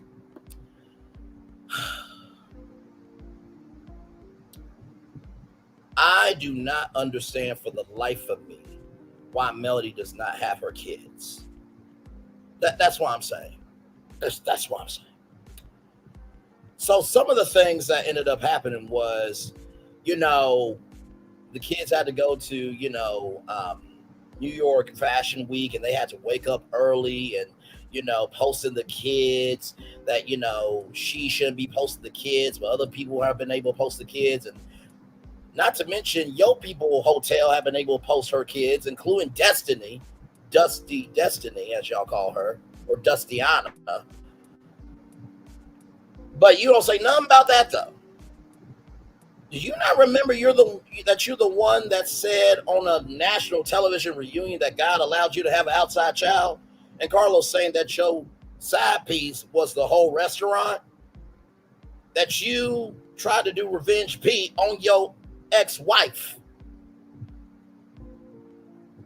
You said, and I quote, if I could corporate punish the kids, I'll let them on TV. Who negotiates that shit for their kids? If I can do what I want to do with the kids, I'll let the pain be on TV. What the fuck is wrong with you, you piece of Mitch?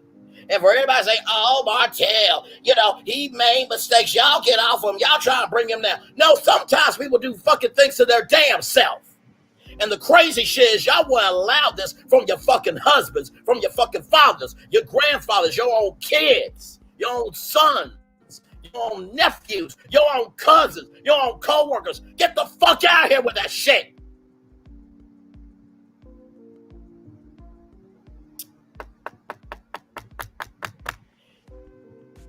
When you divorce, it's a divorce of not just material things, but it's also mental things. But if you have to be that fucking selfish to use your kids to get what you want, you're a piece of shit that should have been swallowed by your fucking damn mama. Marlene should have swallowed Martell. I said it. Fuck off. I don't give two fuck shits, bitches, cunts, whatever about Marlene. You allow that to be your son.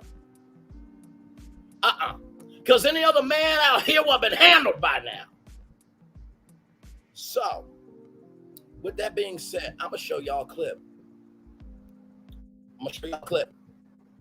Because I gave a very good analogy for what's going on here. Ben said this analogy. And y'all, we in it now. Okay, we in this motherfucker. Okay, we in this thing. Oh, my Lord. Okay, let me go to 28:30.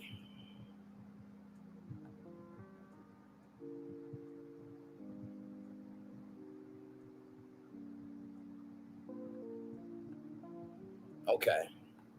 I want y'all to listen to this analogy full, well, and good, okay? Here we go.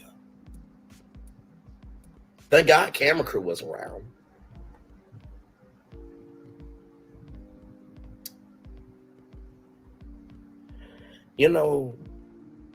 Carlos, there's a game called Deal or No Deal. I don't know if you know it.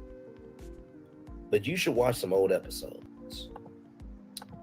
Because when the contestant first comes out, Howie Mandel, legendary Howie Mandel. Now, I want to say this. Listen. I can only give a mom grace so much as she takes responsibility for it. I can only do as much as you give. Because any other mother would not put up with this behavior. Because my mama has a rule. I don't care if I'm 100 and you 99, I'm still your mama. So listen. Whatever you don't confront, you allow.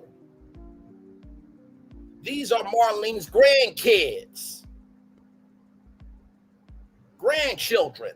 Like, where is the line at? That's all I'm asking for. Where's the fucking line at? These ain't even my kids. And I give a damn more than the piece of shit that birthed them.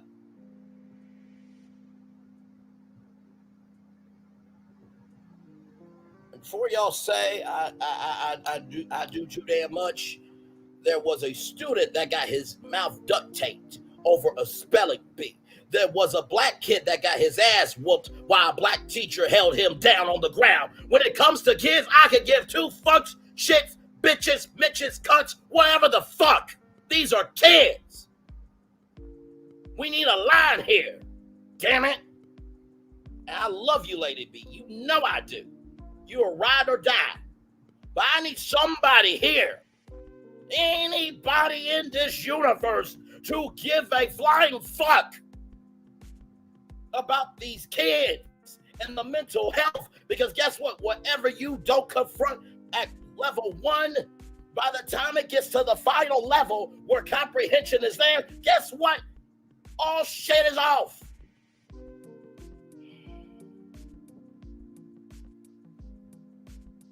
Okay. Let's play this deal or no deal metaphor, because I need y'all to hear it.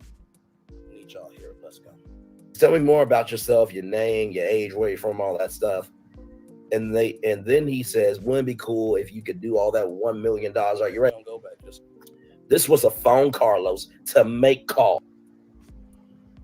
Thank God camera crew was around.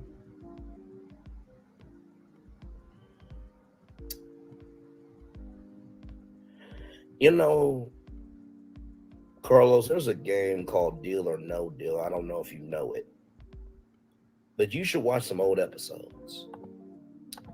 Because when the contestant first comes out, Howie Mandel, legendary Howie Mandel, says, tell me more about yourself, your name, your age, where you're from, all that stuff. And then he says, wouldn't it be cool if you could do all that $1 million? Are you ready? And here we go. We have 26 beautiful women here, all with 26 different cases, randomly randomed. We do not know what's in what case. That's been done by a third party. But what we do know is there is one case with $1 million all the way down to a penny. All I need you to do is just to pick the case that you think has the million. What was the key word of what I just said? Pick the case that you think has the million. Just because you think it has the million doesn't mean the million's in the case. And you start off with 6 cases. And the crazy thing about Deal or No Deal, once that case is gone, that case is gone. So you get the first offer, it's a lowball offer. You're like, man, $50,000, that's money. No deal. You do realize in order to find out what's in your case, you gotta keep going. I got you. I'm just wanting someone to care. That's all. All right, you're not some big money amounts, but you still got $750,000. But see, there's a song from Kenny Rogers that says you gotta know when to hold them and know when to fold them, know when to walk away, and one, count your money sitting at the table. But when you never, what do they always say? You can't be upset with what you never had. But you get upset because you know what you could have. You know what you can have, right? So then Howie goes to the friends and family, the supporters. Mom, dad, sister, girlfriend, boyfriend, whatever the hell. Now you add their voice to the mix. You got to recognize every offer that's made to you, Carlos, is a one-time offer. 4 more cases. Now your board either has small amounts, big amounts, or both. Get to 3 cases, then 2. Now it's down to 1 case at a time. Now, you got a problem with them bring? Why are you bringing Deal or No Deal into Love and Marriage Huntsville? Follow what I'm saying.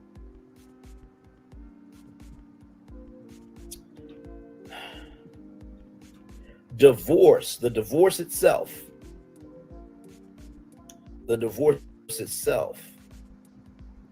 was the first stage of Deal or No Deal with 6 cases. The second stage of 5 cases was the Revenge P. The third stage with 4 cases is being with coleslaw. Third stage is getting arrested for domestic violence. 3rd degree with harassing communications. Degree 2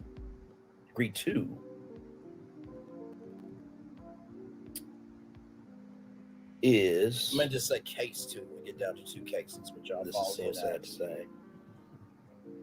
This is so sad to say. Degree 2 is investigating who she's dating. That's when you open up 2 cases at a time, Carlos. Remember all the cases that gotta be open, right? To get to the case. Now we're opening up 1 case at a time. When you get that final offer, Carlos, that's it.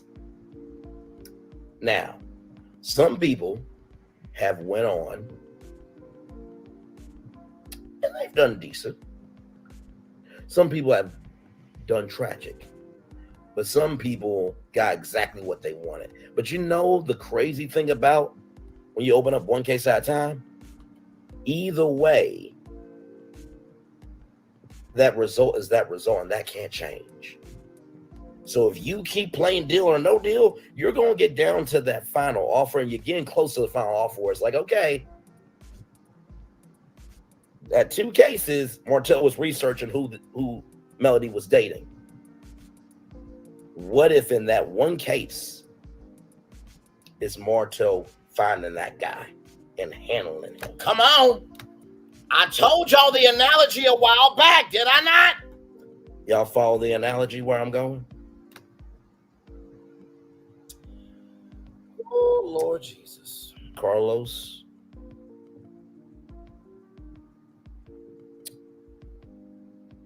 I don't think you're ready to find out what's in that case.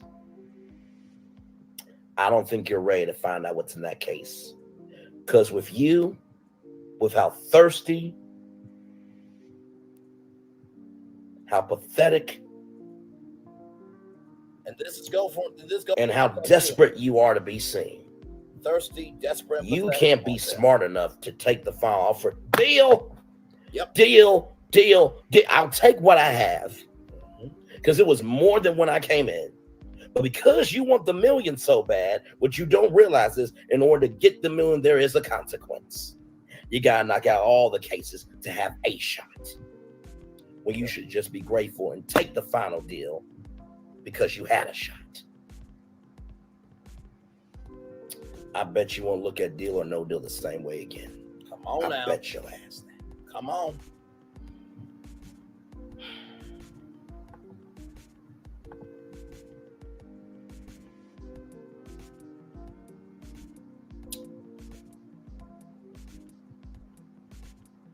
Because I was really racking my brain on how to explain this to Carlos, how to explain this to all the haters, how to explain to the kids in the back of the short bus where this thing is going.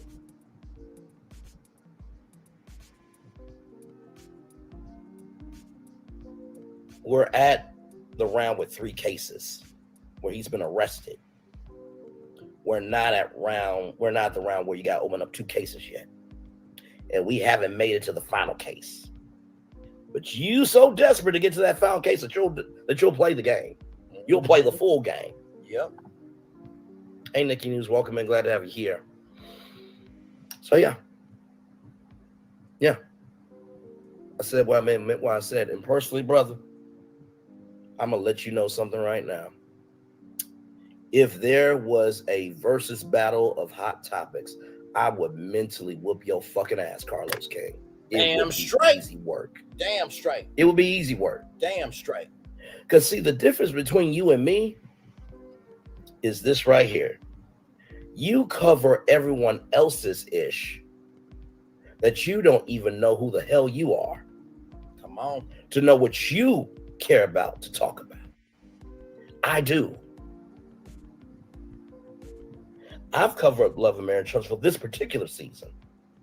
86 videos, all original thumbnails, 15 after shows, live, immediately after the show. And on top of all that, you got the most diversified tour on YouTube. Come on with it. The most diversified show on YouTube. The most diverse topics on YouTube. But do you know why I'm diverse, Carlos? Because I give a fuck about being diverse. You don't. Come on with it. You're just like McDonald's. Make a menu of the basics. Ooh. Make the prices where you control the profit and not give a fuck about the quality. Whoa, Jesus! Oh, Braylon! I'm gonna let that sit for a minute. Whoa, Jesus! I'm gonna let that sit for a minute. Whoa! Do y'all follow where I'm going here? Do y'all follow where I'm going here? Do y'all follow where I'm going here? Because you know what? It takes too much work.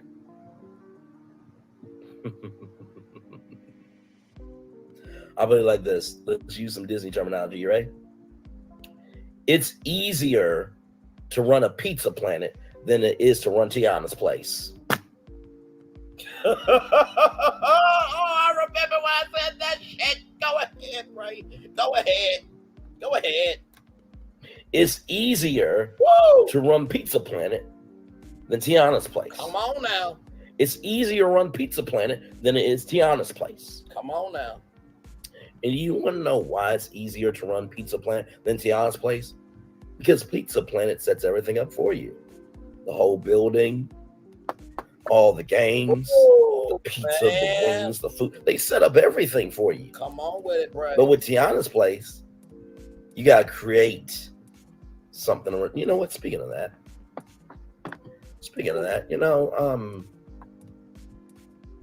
Chad with QT put up something today. And I fully agree with her on it.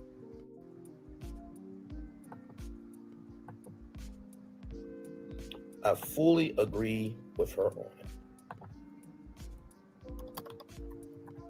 Man, I remember when I did this one. This was a flame Fully agree with her. out. Do you hear me? Oh boy. Get Braylon high if you want to. Be a chef, not a cook. A chef creates, a cook follows recipes.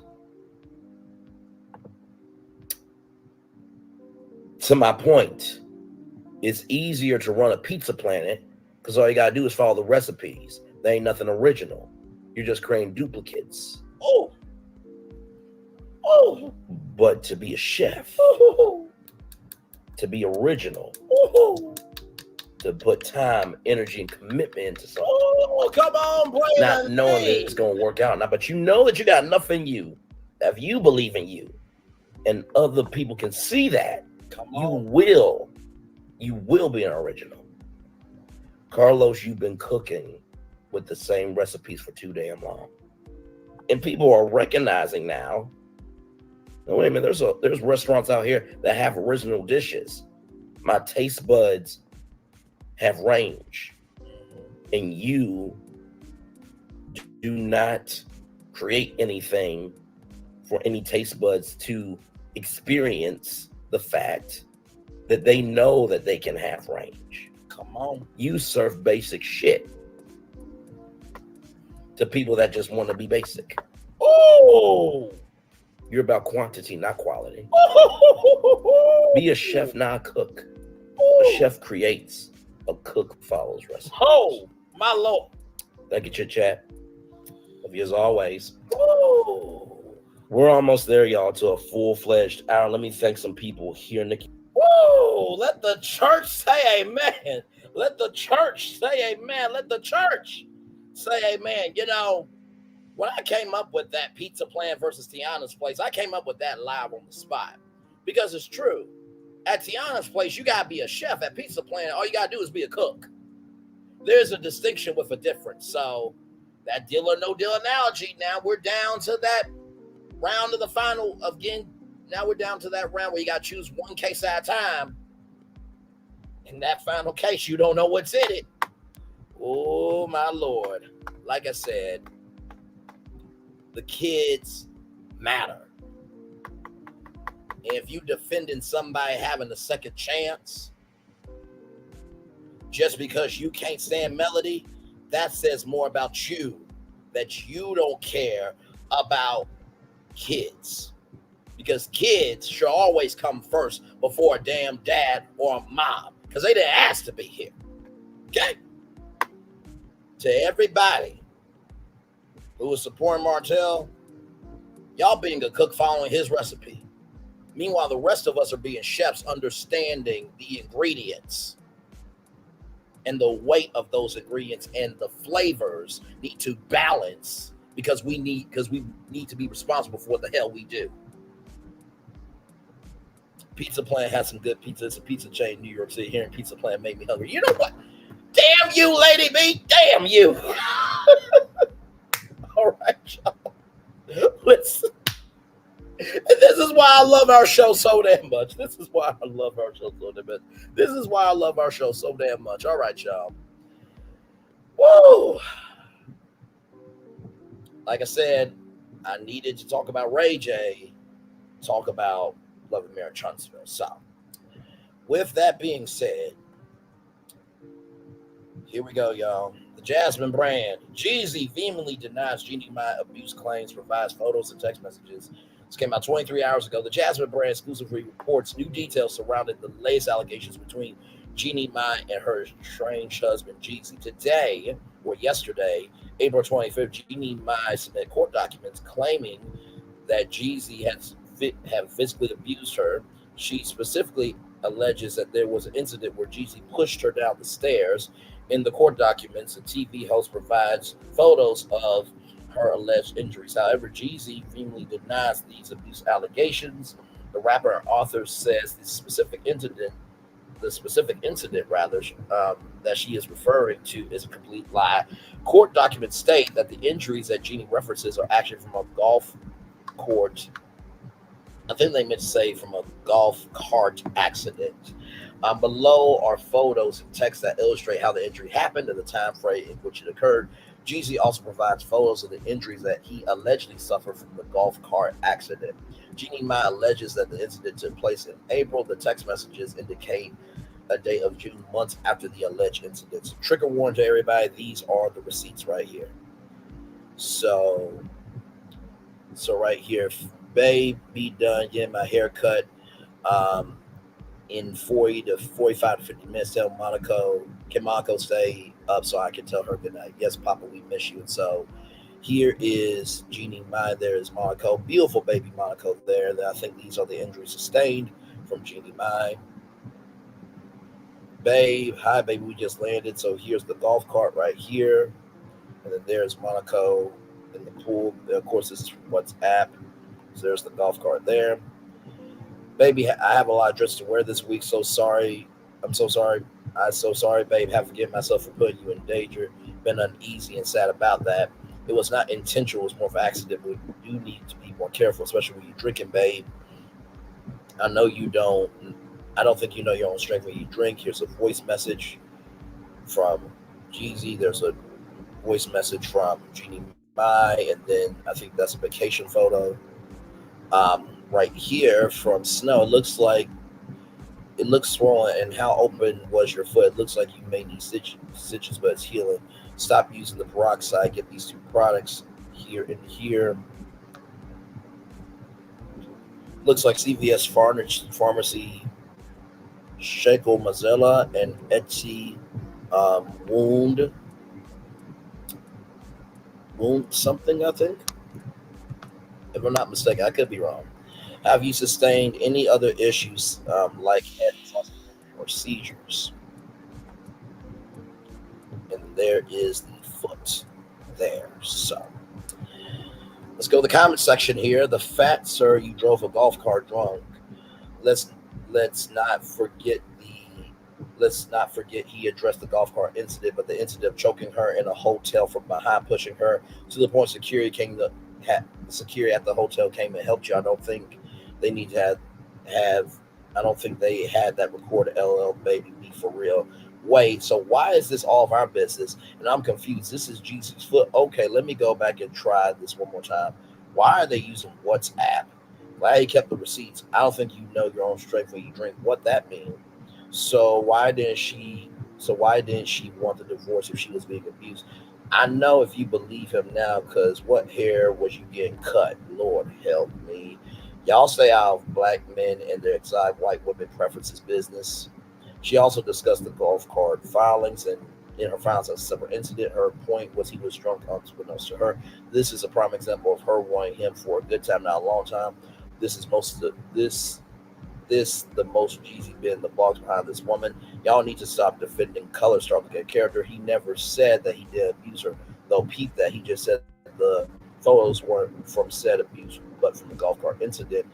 Now cancel her for trying to ruin him. All the black ladies, mind your business. If he was the abuser, why she's so mad about the divorce? We all know that Jeannie is spiteful, but did try to warn him. When she said, I like my dark me on the side, I would never communicate with that woman from that point. This man's had a whole baby with that shorty on you, Slim. Her ex-husband, Frey, like tried to tell y'all I could work my whole life without seeing that last receipt. Y'all black men want anything other than a black woman when you get money. He chose her. How tragic was for dinner. So as you can see, the comments are commenting. Like I said, child. Hey, Linda Gamble, welcome in, beautiful. Glad to have you here. Here's some more bullish. I wish I didn't know so much of the private. Like, makes you look at your favorite artist differently, right? A lot of people are saying, can we go back to the time where there was no Facebook, Twitter, Instagram, YouTube, TikTok, Clubhouse? Well, I wish we could too, but then again, we would not be here being on tour together. So for all the bad, there is good, but I'm with you because, child, I remember Entertainment Tonight, Extra, Access Hollywood, E-News. All they would do is just cover the projects. And then guess what? Because celebrities posted their business, it became our business. So, it was what it was, child. That part. They are wild. So, hey, Lynette, Lil John, welcome in. You're new to my channel. Welcome in. Glad to have you here.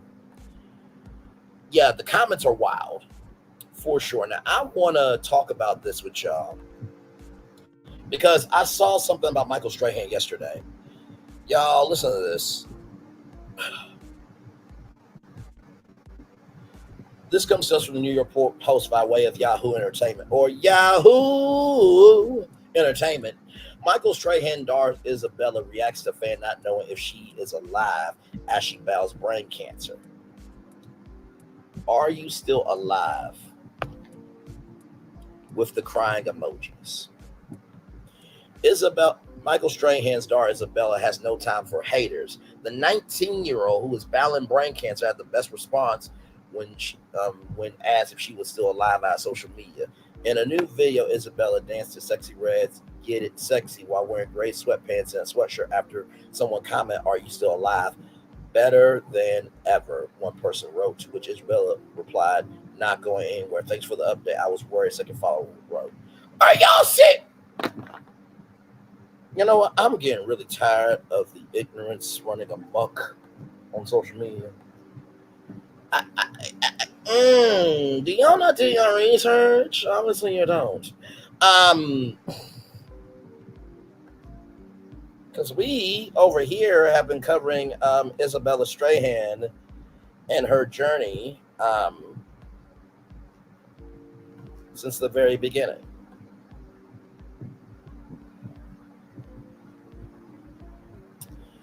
She told her story on Good Morning America with Robin Roberts. We covered that story, and then we've been covering every single video. She is alive and well, you dumb fuck. Like, do your research before you make some dumb shit up like that. Like, what the hell? Really? Are you alive? So you think that's artificial intelligence dancing on TikTok? What the fuck is wrong with people?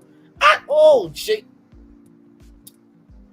The words of Fred Hammond, Jesus be a fence all around me every day. I ask for your protection as I travel along the way. I know you can. I know you will fight my battles, Lord, if I just be still. Lord, be a fence all around me every day. Are you serious? You asking a 19-year-old with brain cancer if she's alive, and she's been doing a whole vlog on her damn YouTube channel. Are you fucking stupid? And I don't want to hear, well, Braylon, some people just don't know. You know what the fuck you want to know. Don't give me that shit.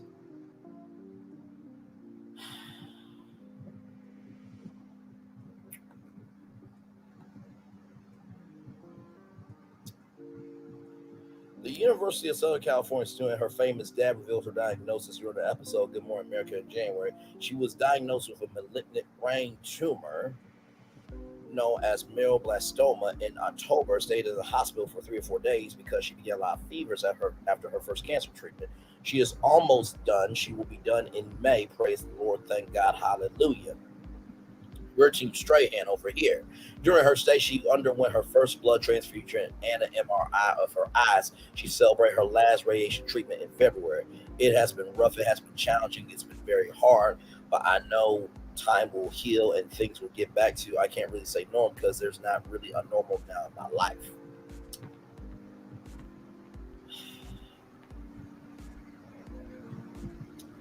To you a stupid piece of shit. I'm sorry. I can't.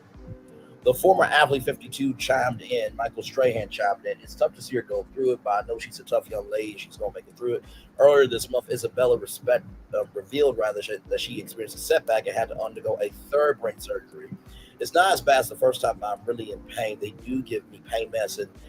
They don't work that well on me, so I'm in a lot of pain, she said in a YouTube vlog about the procedure that she received after developing a fever. My head really hurts now. I'm not going to lie. I've been crying a lot. I'm in a lot of pain. It's not as bad as the last time. My face isn't puffy, but it literally hurts to do anything. Isabella has been documenting her journey in her YouTube series, and she's been doing this for a children's hospital, and all profits and proceeds from her YouTube videos will go to help with brain cancer and children cancer. Good Morning America co-host Michael Strahan shares twins Isabella Sophia with his second wife, Jeannie Mai. He's also dad to daughter Tynita, 32, and son Michael Jr., 29, with his first wife, Wanda Hutchins.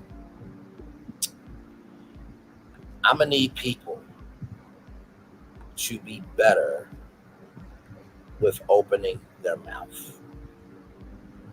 Lynette, Little John, I love you. I value, I embrace you. As you get to know me beyond the bluster, the boldness, and the bravado, there is a soul here that cares about people. I just got pissed off because I'm just like, once again, like really, she's been doing this channel for like, she's been doing this channel for 3 months now, like vlogging all of her journey. So I'm just like, I just need people to do better before opening up their mouth. That's the only reason why I was upset, because this is a 19-year-old young lady going through brain cancer, and you're asking if she's alive, and all this information's out here. Like, I can't do it. I know Letty, Little John, you're like you said, you're new to the channel, but I get passionate about children. I get passionate about injustices. I get passionate about right is right and wrong is wrong. So it is all coming from a place of love, space, and grace. But that was just ignorantly stupid. That comment of "Are you alive?" I can't apologize for that. And I won't. Let's do a little palate cleanser, shall we? Here is something that'll make you smile. 3 black siblings, this comes to us from blackbusiness.com here. 3 black siblings make history as possibly the youngest CEOs ever in the state of Maryland. This came out yesterday, April 25th, 2024. Meet the Smith sisters, 5-year-olds Tatiana, 8-year-old Danielle, and 10-year-old Lejala. 3 African-American siblings who are the youngest rising stars in Maryland and bringing a new energy of entrepreneurship and innovation to the youth landscape as members of a youth investment program, or YIP, Yippies One, offered by G1 Investment LLC. These young stars have learned the essential components of taking a dream or vision and turning it into reality that will produce fruit for many years. These young business owners will be available to meet on May 6th at 10 a.m. during their ribbon cutting administered by the Charles County Chamber of Commerce and the Charles County Economic Development Department. Charles County Commissioner President Reuben B. Collins II, Esquire, will be in attendance and has requested a county seal. The president will be joined by Commissioner Vice President Ralph Peterson as well, Commissioners Tomisha Coates and Gilbert Bolin. Janana Smith is the founder and CEO of Bakey Books, LLC, a dessert and beverage manufacturing company that just landed their first retail partner, Shelby Grab and Go Restaurant, led by internationally trained chef Kendall Selby from New Jersey, who lives by the motto, "Food is a catalyst to the soul." Chef Selby has agreed to sell Gianna's signature grab and go dessert cup called a Bakey and offer it as an option on his catering menu. A Bakey is a dessert cup layered with fudgy chocolate brownies, rich vanilla cake, and soft and fluffy chocolate chip cookies, and a creamy vanilla glaze served in a cup with a lid and a spoon. That sounds good. It's all get out. The restaurant will also feature and sell all 4 flavors of easy peasy beverages owned by Tatiana Smith, age 5. Age 5. Age 5. Gianna Smith is age 10. Tatiana Smith is age 5. Easy Peasy LLC is a beverage manufacturing company poised to rival all the large corporate beverage companies. The flavors of these beverages are called Easies, are fruit punch, grape, lemon blast, and blackberry. Behind the scenes of all this momentum is a mastermind working digitally to create all the digital media, which will include video, movie, graphic design, editing. Her name is Danielle Lachey Smith, and she is the founder and CEO of D. Lachey Productions, a movie, video, and media enterprise. Her creative and innovative mind and unparalleled eye for captivating content and beauty have positioned D. Lachey to become one of the nation's leading media enterprises. At age 8, Danielle is busy mastering her craft through service to her sister's businesses to afford to purchase the equipment and studio necessary to produce positive and encouraging content that focus on media innovation. She aspires to have a large broadcast media studio come through to deliver meaningful, positive content that often goes unnoticed. These 3 African-American sisters are setting the stage for youth innovation, unlocking the minds of adult society to the possibilities of potential where meaningful investments are made into our youth. To learn more about this dynamic trio, visit dlachey.com. That's DLASHAY.com. Bakey Books, BAKIEBOOKS.com, and Easy Peasy, EZEE-PEEZY.com. For press inquiries, contact info@g1investment.com. Congratulations to these 3 sisters right here, 5-year-old Tatiana, 8-year-old Danielle, and 10-year-old Gianna. And I love the dynamic combination because you have Danielle Lachey Smith, who wants to do her own media company. And then Tiana Smith is making beverages, right? So making beverages, and then making books, which is a dessert and beverage manufacturing company. So the wealth is in the house. Quite incredible here. Here is dlachey.com. It's a new WordPress site coming soon. So when that comes out, we'll be waiting on that. Easy Peasy is also a new website that'll be coming out soon as well. And then here is Bakey Cups right here. Wow, that looks amazing. Look at that. That's amazing. So as you can see, fudgy brownie, this mouth-watering, fudgy, soft, decadent chocolate brownie will leave you scrape at the bottom of the cup looking for more. Rich vanilla cake. This rich and smooth vanilla cake is a perfect complement in texture and flavor, adding just the right balance to the cup. And chocolate chip cookie. This is far the chef favorite of the 3. It is a sloth. Lord. I was thinking slosh for snow. My Lord Jesus. A soft, fluffy, and tender chocolate chip cookie that just melts in your mouth.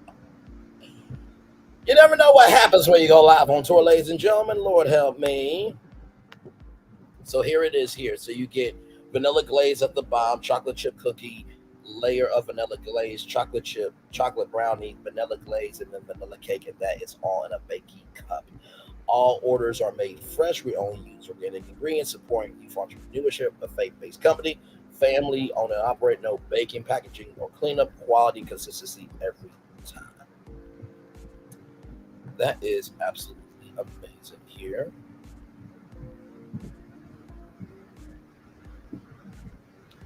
Now, for a dozen of these, okay, it costs usually $71.40, but right now it's $59.40. So there you go. Shout out to this beautiful sister here. Made with love there. Well, let me go back. Right here. Keke Books LLC is a family-owned faith business, proudly powered by Christ. Amen to that. Amen. I love that. Just showing off the business here. I mean, I was not doing this at 10 years old. I was not doing this at 5 years old. Now, what's the other age here? This child, and 10 years old. Yeah, I was not doing this at 5, 8, or 10 years old at all. At all. But also, too, it wasn't my time to really step into me. But good Lord Jesus.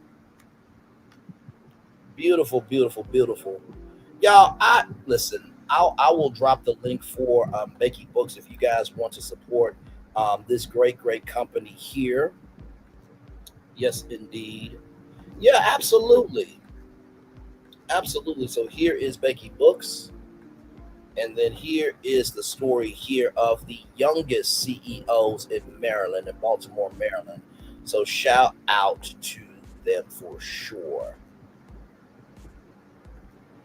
And see, I will say this, Letty Lil John, as the people that are usually here, if you hang around long enough, if you roll with me and stay with me, you will get so much diversity on this channel. Everything will regulate itself out. Because Lady B knows, as much as I go off about the wrong that's in the world, I'll also go off about the right that's going on in the world. And we celebrate Black excellence over here. So, yes, indeed. So I'm going to turn on my camera now because I've done the whole show for over 2 hours. There we go. Yes, indeed. Yes, indeed. Yes, indeed. Yes, indeed. I will drop the link if you guys want to come on up. I know some of you are at work, so you may not be able to come on up. Woo, child. Child, we went from Harvey Weinstein to Black excellence in one show. I mean, really. That's just the range of what we do over here. You know what I mean? So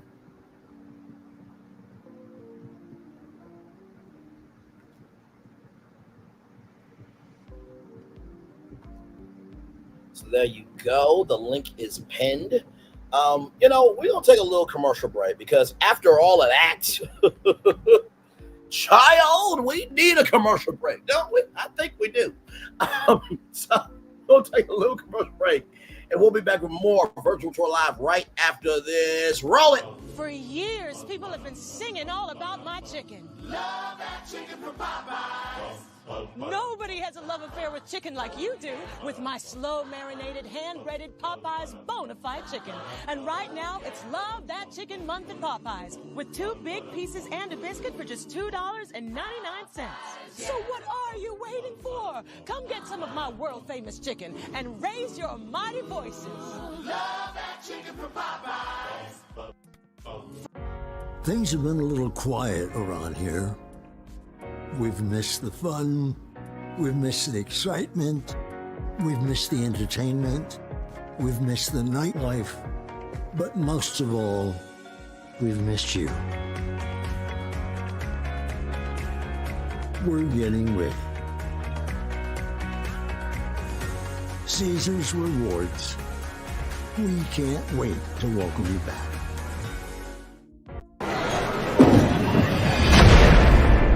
What is this feeling that everyone's feeling? Ding, ding, ding. With such feeling. Ding, ding, ding. This winning feeling. Ding, ding, ding. This tingle of success. Ding, ding, ding. This sensation of triumph. Ding, ding, ding. This Oh, I can feel it! This season, everyone gets the winning feeling. Win guaranteed prizes like $250 grand and more. Only at Dave & Buster's. Welcome to Copeland's. Copeland's is not just some fancy place for your big night out. In fact, there's no occasion too big, or if you like, too small. Copeland's, there's always something good.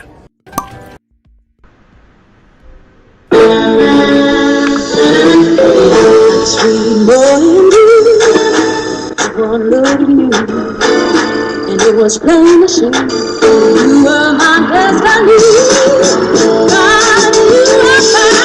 I come from nothing. Our son is your son. Welcome to the celebration.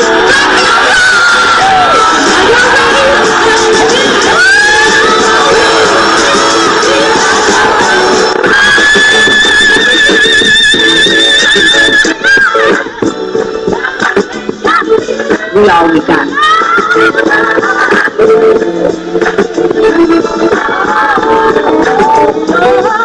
I'll see that. Don't you leave here to go for happiness. I want you to leave here to show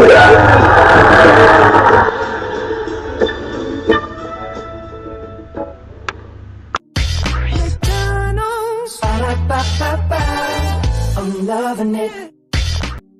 I'm loving y'all right back. Welcome back into Braylon Lee's virtual tour live. Y'all, we are live on tour. Glad to have all of you here in the building. Lord help me, we've been on the highways and the byways and the possibilities of what could be of this virtual tour live for 2 hours, 12 minutes, and 48 seconds here. Whoa, you just never know what's going to happen when you go live on tour. You know, these tours are very emotionally driven and charged up. And I have to tell you, when you have a soul to care, when you understand that sometimes the world doesn't care, and you are conflicted with how much to care or not to care, that is a combustible combination. And what I've come to realize is sometimes explosions are purposeful. Just like when it rains. Sure, you may not go outside for the day, but the rain is washing away the pollen, and the rain is bringing life. You know what I mean? So sometimes explosions can be purposeful. Hello, Jacqueline Pennant, Hedgepeth, welcome in. Glad to have you here. So, as we are doing what we are doing here, y'all give me a moment because, as you guys know, tonight is the Never Ever Mets, and of course, you guys know that we will be covering that tomorrow on Saturday right here on this great old YouTube channel. So please be tuned into that. But I'm gonna give y'all a little old sneaky peek at the new episode dropping tonight. So y'all give me one momento as I get this together for y'all.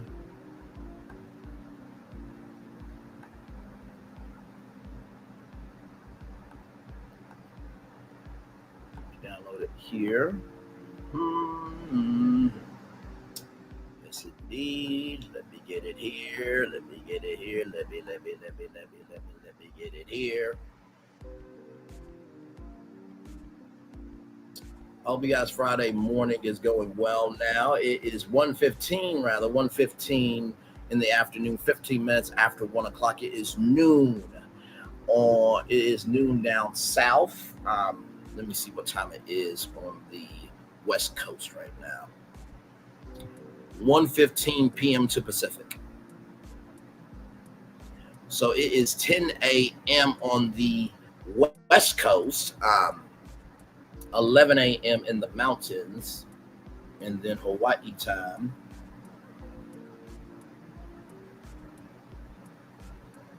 It is 7:15 in the morning. God bless your heart, your soul, and the entity of who you are in Hawaii. Waking up to this at 7:15 in the morning. That's the thing I love about YouTube. YouTube is such a global platform. You know what I mean? So I love that I don't have to worry about distribution because the show Virtual Tour Live is worldwide. So with that being said, Let me get it up here for you guys, this video clip. Now, hang on 1 minute.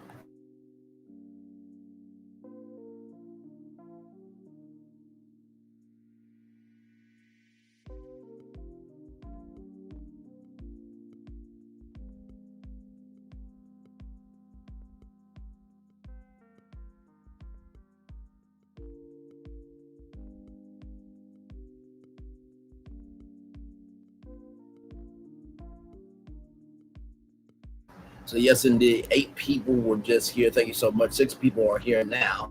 So for those of you who are wondering what the Never Ever Mets is all about, here is what the show's about. Roll it. Hey, babe, what's up? These singles have finally met the one, I want to get on with my life, and I want you in it. but never in person. After 12 years, Josh and I have never met. What if we don't click in real life? Until now. 7 couples will put their virtual connections to the test. You'll be living with your person. But will reality mean true romance? We have a beautiful love story. The Never Ever Mets. New series, Friday, April 19th, 8/7 Central, and stream on Max.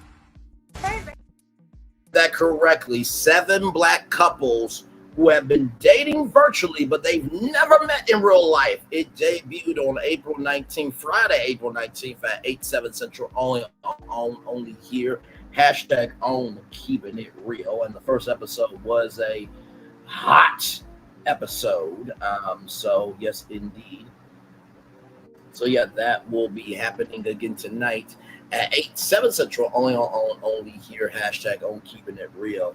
The first episode was definitely fire. You got, and let me take you guys to own.com here just to show y'all the couples here. Hang on. Just checking in on something real quick. Damn, okay. Everything's all right, y'all. I'm just checking this. Just checking in. Okay. All right, let me go to own now.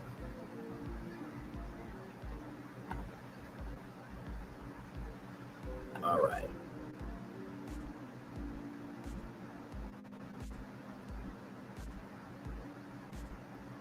So let me go to here with the Never Ever Mets.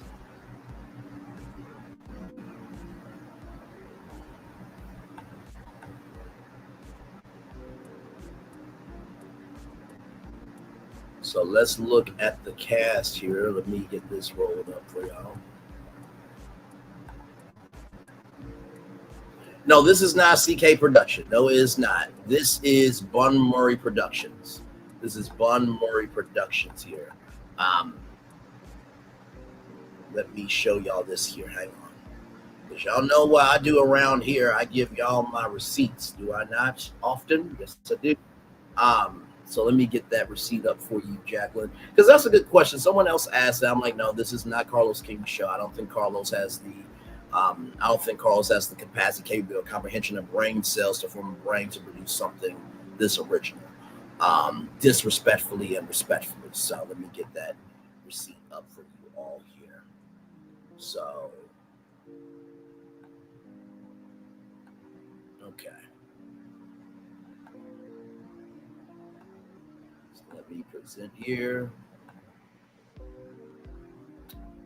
So here it is here. So this is the production company, Bun Murray Productions. They liked my comment there.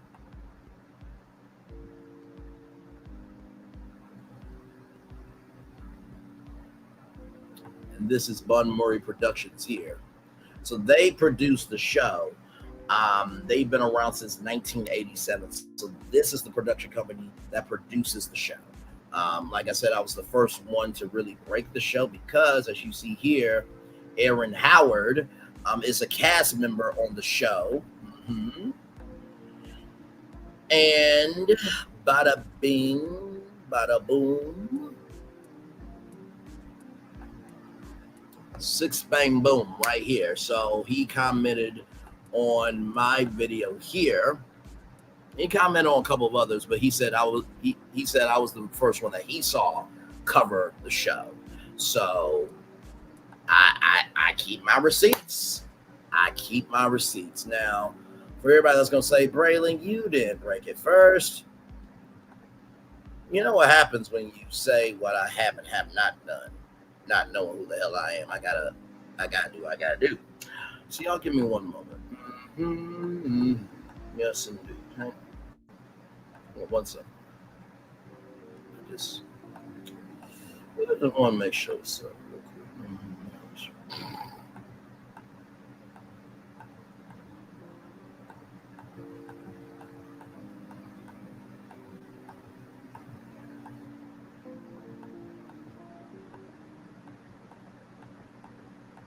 One second.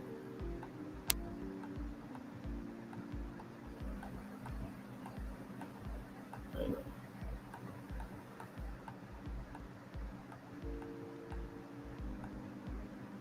Right here. Here we go.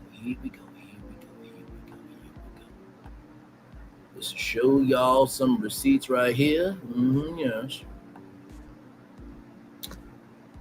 Just remember when the show is finally talked about. Who talked about it first? Right there. When you clicked the hashtag that day on March 6th of 2024, I was the first video and the first live to cover it on YouTube. Okay. All right. Just wanted that to be cleared up for the record. Now everybody seems to be talking about the show all of a sudden. Just want that to be cleared the fuck up. All right. So now that you guys know what the show is about, let me take you to the couples here so you guys can know what's going on right here. Josh and Shay. This is Josh. That is Shay. They have been dating for 12 years. Josh and Shay first met on Facebook. Shay is the life of the party, and Josh is a homebody. They've been dating for 12 years, but have a complicated relationship. A few years ago, their relationship had a rough patch, as they are still trying to recover from, rather, especially given Shay's trust issues. There's a lot at stake for this couple, but both already settled down. The trust and location are lingering issues. That is Josh and Shay. They've been dating for 12 years. You heard me correctly. They've been dating for 12 years. Joanna. This is Joanna. That's Aaron J. Been dating for 9 months. They've been dating for the length of a pregnancy. Joanna, a.k.a. Jody, and Aaron met on social media, connecting on their creative and artistic similarities. They describe their relationship as being in the dating stage, but both are looking to define their bond better. Aaron is younger and has some insecurities, while Jody is a certified sexologist who lives a sexually open lifestyle. She has strict boundaries and concerns if physical chemistry will be present. That is Jody and Aaron J. There's a reason for the Aaron J, because there's an Aaron H and Diamond here. They've been dating for 5 years. Let's roll on to them. Aaron and Diamond met on Facebook, and the two hit off with their mutual upbringings and great conversation. They are both in love with one another and hope to solidify their relationship with a proposal, but have hit some rocky roads along the way. Diamond questions his faithfulness after learning of his many female friends. That is Aaron H and Diamond. Sorry, y'all. All right, so there is them. Then here is Alexis and Dominique. This is Alexis. That's Dominique. Dating 6 months, Alexis DM'd Dominique after he went viral on a podcast segment. Dominique considers himself a sensitive romantic with old school ways, but is a serial playboy who loves to flirt. Alexis is a single mom and former military with a history of dating cheaters. Though shy, she is opinionated and has insecurities that raise concern for her and Dominique's relationship. So that is Alexis and Dominique. Just filling you in on the couple so y'all know what to look for tonight. Sienna and Brendan. This is Sienna, that's Brendan. They've been dating 10 months. Sienna and Brendan first met on Instagram after Sienna was drawn to Brandon's travels around the world and DM'd him. Brandon was intrigued by her forward nature. The two head off. Sienna is a straightforward, independent girl from the Bronx. And Brandon is a military kid who spent most of his childhood overseas. Sienna has hesitation dating a man with kids, while Brandon, despite being a social butterfly, admits he is fearful of getting hurt in love again. Okay. Sandia and Chris. This is Sandia. This is Chris. They've been dating for 3 months. Sandia and Chris met on Instagram when he slid into her DMs. Sandia didn't reply at first, but when Chris tried again, she responded. They have a lot in common. Both are Haitian. They speak Creole, are very family-oriented rather than like to work out. But Sandia is much more conservative than Chris, who likes to flirt. Though Chris likes Sandia's good girl nature, personality differences and jealousy threaten to interfere with their budding romance. And then finally, Millie and Greg. This is Millie. This is Greg. Been dating for 3 years. So the couple that has been dating the shortest has been Sandia and Chris from Florida. Wow. Oh, sorry. Hang on. Let me go back forward. I was trying to show y'all here. So the longest couple that's been dating has been Shay and Josh for 12 years. And the couple that's been dating the shortest has been Sandia and Chris for 3 months. Now we're on to Millie and Greg. Millie and Greg met on social media, liking posts here and there, and even matching a few times on dating apps. Surprisingly, they live the length of a sitcom, 30 minutes from each other. They both live in Los Angeles, California, but they have never met. Millie is high maintenance and wants an alpha male to make her feel secure so she can embrace her true feminine side. Greg has been a player, or in the words of RRG by way of art, he's a player from the Himalayas for a long time, but is ready to leave it all behind for Millie if she is indeed the one. They both admit they have a love for each other, but are skeptical if it can grow and be more than just friendship and attraction. So now you know all the couples. And so remember how we just talked about Joanna and Aaron J, and how Joanna has strict boundaries and concerns that physical chemistry will be present? Remember how we just talked about that, right? Here is a sneak peek of Joanna and Aaron J. They're doing a little bit of something called Kama Sutra. Hello, DDS 1981. Here's a little sneak peek of Joanna and Aaron J. Roll. Now recognize what was said in this bio. Joanna has strict boundaries and concerns that physical chemistry will be present. We'll find out what happens tonight with that Kama Sutra segment at 8/7 Central, only here, #on Keeping It Real. Now, we also talked about Chris and Sandia. Yes, we did. We did just talk about them, rather. So with Chris and Sandia here, been dating for 3 months, right? Well, here is a little bit of Chris and Sandia. Roll it. What y'all boys seem to not understand is that no matter how good you treat that woman, no matter how much time you spend with her or don't spend with her, she's always gonna look for another eventually. Me and Sandia, we're not dating. We're not like on an exclusive. She's not my girlfriend. I'm not her boyfriend. I talk to a lot of girls. I flirt with a lot of girls. I'm a guy that I get a lot of girls. I get girls very easy. Chris is telling everybody that he's not in a relationship, that he can flirt. That makes me feel uncomfortable, and Chris is being very disrespectful towards me. Hello, can you go? Can you leave? Hello, bye-bye. You want to ear hustle? Okay. Your girl ear hustling, so go ahead and continue. So you meet her for the first time in real life, or IRL, as the young people say. Take her on this helicopter ride she's always wanted to be on, and then you tell your homeboys that you and her are not in a relationship, that you give a woman 2 to 3 days, and then you leave for 1 or 2 weeks. Why are you here? Now, here's another sneak peek from tonight's episode, coming up tonight at 8/7 Central, only here, #on Keeping It Real. Roll it. We're not dating. We're not like on an exclusive. She's not my girlfriend. I'm not her boyfriend. I talk to a lot of girls. I have definitely never said that I want to flirt with anybody's girl because number one, I don't find anybody's girl here even attractive. That's the first thing. That's the thing. You didn't even have to mention that. But I never said anything about flirting with anybody's girl. That's what everyone says. That's what they say, but I never said that. But you were talking to them last night. Who's them? The whole guys, like, and the girls. No, I never told none of the guys that I want to flirt with anybody's girl. Chris and I are not in an exclusive relationship yet, and we are on the same page about that. But it's not what you say, it's how you say it. His delivery that makes me feel uncomfortable and somehow disrespected. You don't think before you say something. That's what do you problem. mean I don't think before I say something? I said exactly what it was. We're not in a relationship. No, I'm not talking about that. So then what are you talking about? You're saying a bunch of other things.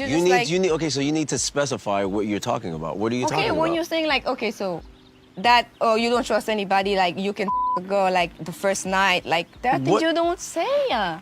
You're overdoing it. That's what I'm saying. But how am I overdoing anything? You're just I'm like talking. Exaggerating. No, I'm not over-exaggerating anything. I am the type of guy I don't trust women. We're not dating. We're not. Then why did you DM a woman if you don't trust women? You are getting big mad because you got caught in your own bullshit. I'm sorry. Like, what are we doing here? And not to mention, there's no other girl that's attractive. Sir, you not attractive your damn self. What the hell? You can catch all this tonight at 8/7 Central, only here. Hashtag on keeping it real. Now, if I have to cut anything out, it's because YouTube, for copyright reasons, they will partially block your video or block your whole video. So if anything happens, trust me, I will have to edit some things out, but at least you guys saw it here.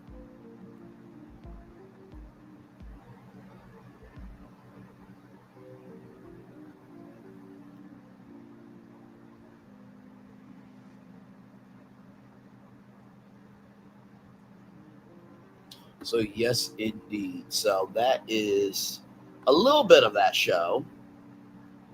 He wants to have sex and doesn't know how to say that. And doesn't know how to say that's all he wanted exactly.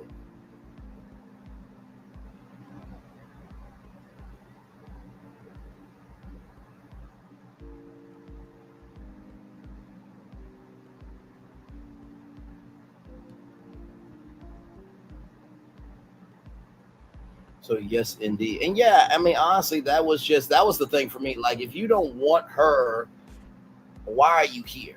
You know what I mean? But let me tell you, we have that show going on right now. May 4th at 8/7 Central, only here. Hashtag on keeping it real. A show called Love and Marriage Huntsville is coming back. Roll it. She went low and I went lower. I don't know if I ever really gave you the details. You can forgive a person, but you don't forget. You have to be held accountable. That's the dude you chose. That's the dude you chose to be a friend with. That's the dude you had 3 kids with, 4 kids with. I know him. I got some questions. You get what you put out. There's too many facts. As nice guys, we get the short end of the stick. What? Love and Marriage Huntsville, new season premieres Saturday, May 4th, 8/7 Central. So that is coming up at 8/7 Central on May 4th. All right. And then we have another show coming back this summer. Roll it.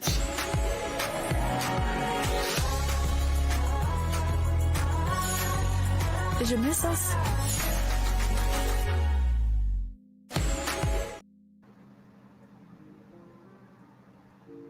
I know what you're thinking. Wait, are the Braxtons coming back? One more time.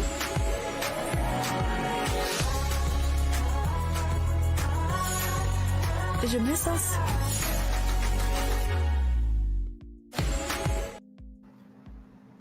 To that sister that asked, did we miss y'all? One more time for the one more time.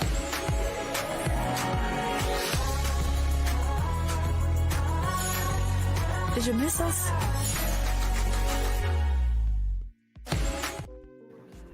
So we have a hot summer going down this summer. We got the Never Ever Mets coming out on Fridays at 8/7 Central, only here. Hashtag on keeping it real. Then we got Love and Marriage Huntsville coming back May 4th at 8/7 Central, only here. Hashtag on keeping it real.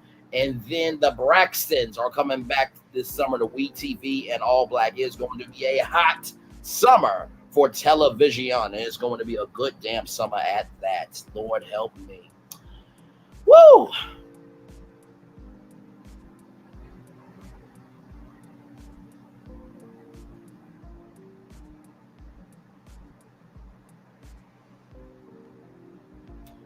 So, yeah.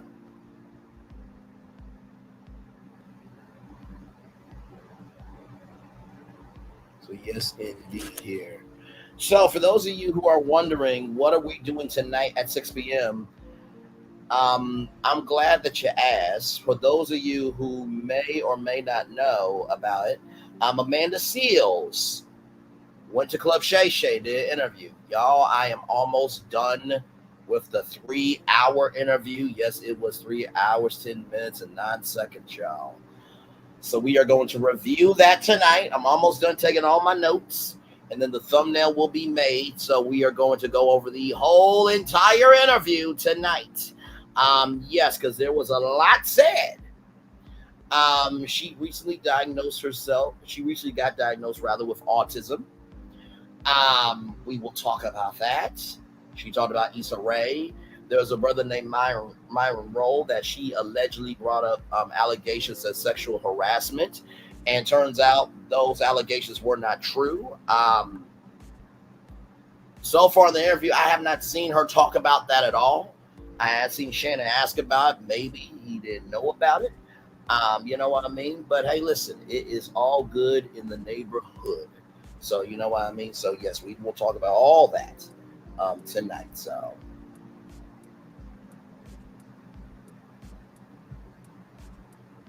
yes, we'll talk about that tonight at 6 p.m.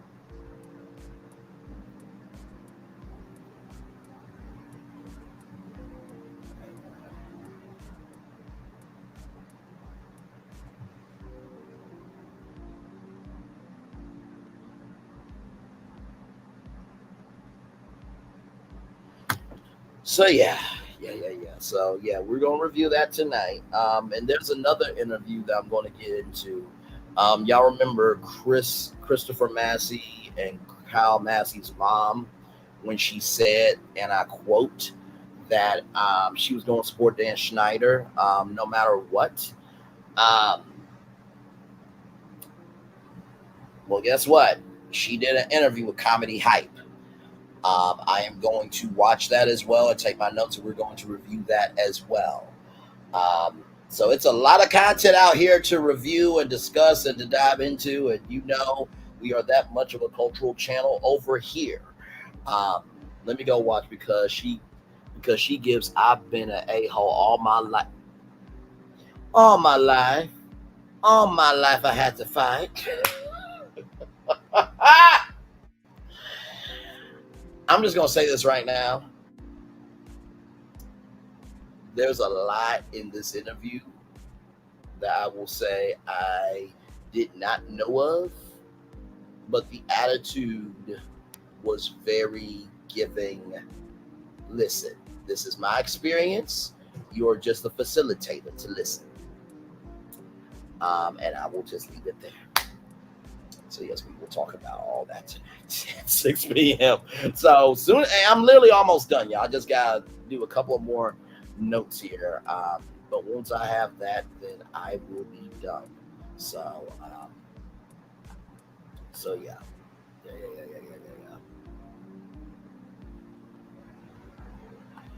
Oh, Lord Jesus. Yeah.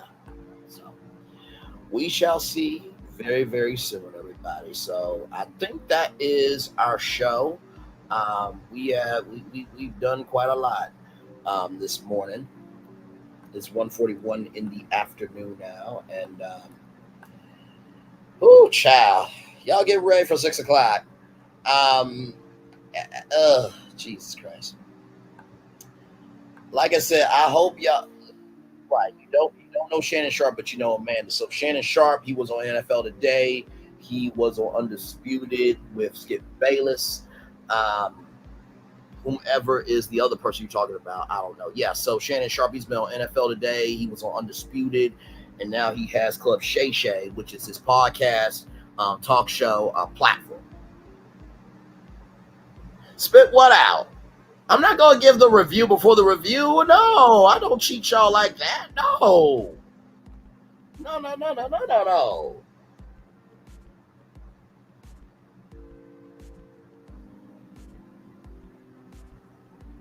So yeah.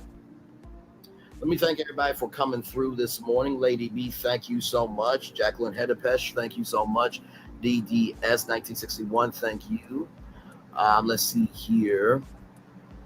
Little Letty John, thank you. Community Unity, thank you so much. I had a great time with you and Glam Rocks last night. Miss Denise, thank you.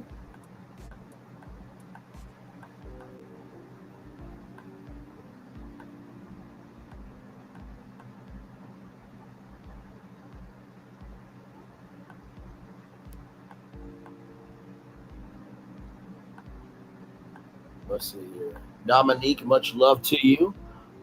You're welcome back anytime, Dominique. You're welcome back anytime. I hope you enjoyed the conversation we had on Love and Marriage Huntsville. Miss Cheryl H. Tuff and Lynette Stiller, thank you all so much for being here. Oh, you're talking about the other subject. Gotcha. Okay, Amanda Seals' child.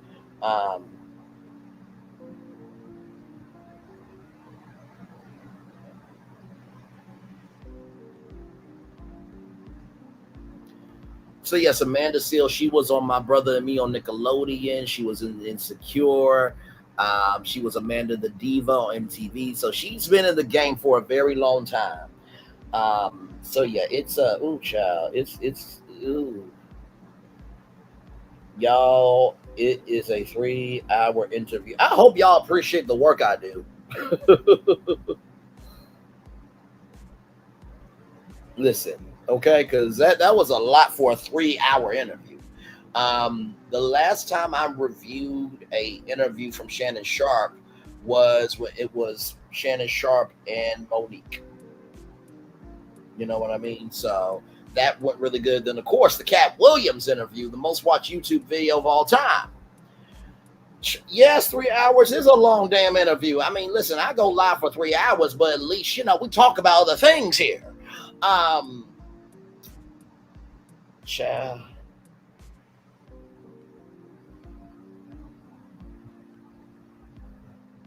Like I said, child, it is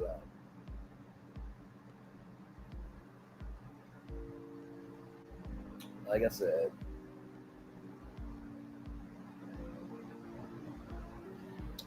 So, with that being said, y'all, I thank everybody for being here. I love you. I value. I embrace you all. I'm gonna give y'all a commercial break and the fireworks. Enjoy the fireworks for the day that's coming your way. I'm almost done with the interview, and when y'all see the thumbnail, y'all will see the thumbnail. So I will see y'all back here tonight at 6 p.m. For that review. And child, we are going.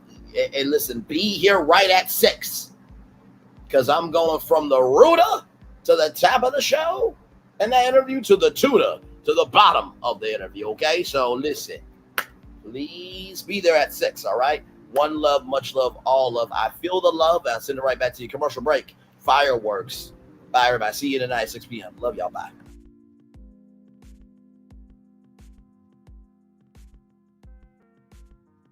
If only there was a place in the morning to start my day. With a smile. Somewhere to help me get in the know. Oh, wait, there is. Bring your friends. Good morning, America. GMA 7A. Now that's how you start your day. Hey, grab me one too.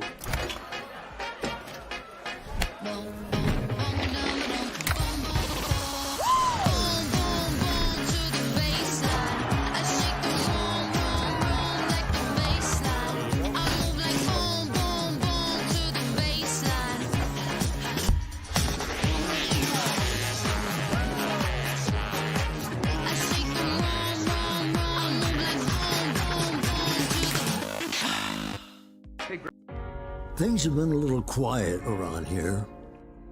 We've missed the fun. We've missed the excitement. We've missed the entertainment. We've missed the nightlife. But most of all, We've missed you. We're getting ready. Caesar's Rewards. We can't wait to welcome you back. Have you tried the Popeye's chicken sandwich made with our buttermilk crispy chicken and our delicious toasted brioche buns with spicy or classic mayo? If you haven't, try it today for just $3.99. Love that chicken from Popeye. Welcome to Copeland's. Copeland's is not just some fancy place for your big night out. In fact, there's no occasion too big, or if you like, too small. Copeland's. There's always something good.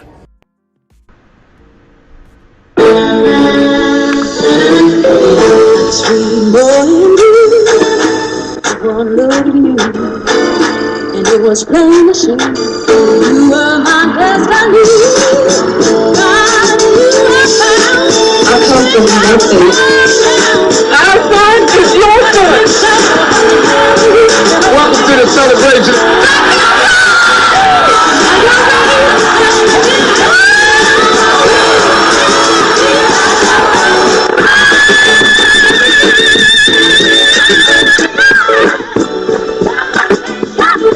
We all we got.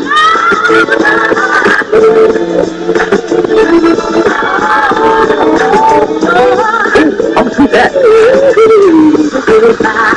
Don't you leave here today with happiness. I want you to leave here with shame.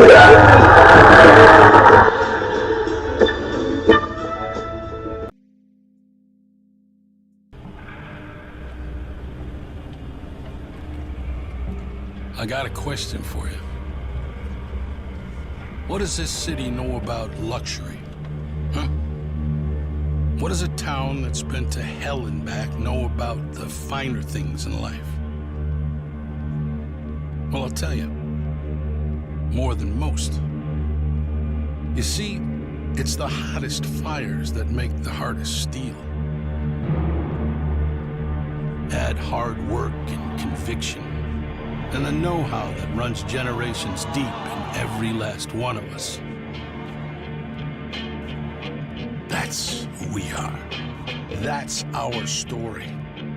Now, it's probably not the one you've been reading in papers, the one being written by folks who've never even been here and don't know what we're capable of. Because when it comes to luxury, it's as much about where it's from as who it's for. Now, we're from America, but this isn't New York City, or the Windy City, or Sin City, and we're certainly no one's Emerald City.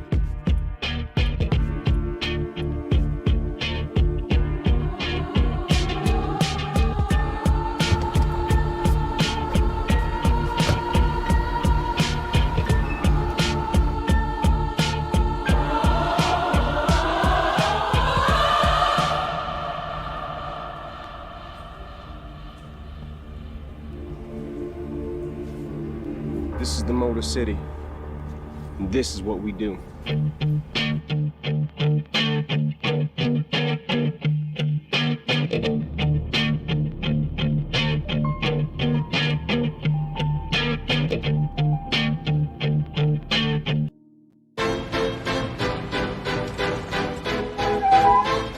This is for all you multi-talented, multitasking, multi-everything people out there. Take it away. Find your glory, write your story, fearless feet will carry you. Time you own it, take your moment, be a fire burning through. Hustling from night until morning, grinding it out, it won't be long. Feel your power, it's your hour, you inspire, you are strong. Enjoy your Zoa.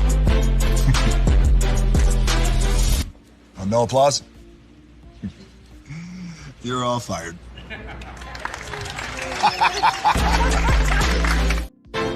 Now that you've reached the stage in your life where quality television is important, Nubian TV is a black network that speaks to your lifestyle. Nubian TV is the world's first digital network devoted to the upscale and political lifestyles of Black people. Nubian TV's programming includes politics, travel, fashion, food, automotive, arts and culture, civil rights, music, and more. Watch now on Amazon Fire TV, Roku, or watch globally at nubiantv.net. Nubian TV, it's what you want to watch. Caesar. Just look at him. Politician, general, author, ruler, man.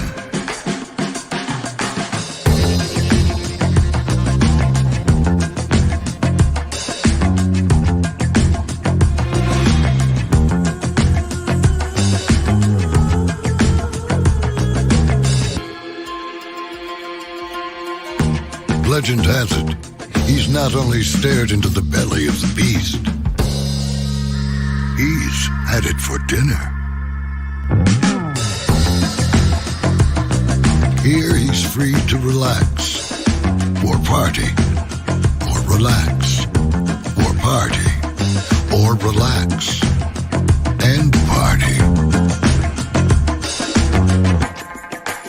His is a world of opulence, excess, and the occasional impulse buy. Not one to rest on his laurels, he's famous for ushering in a new age of entertainment. So, for anyone seeking a place where the sun never sets on a good time, all this awaits. I am Caesar, and I approve this palace.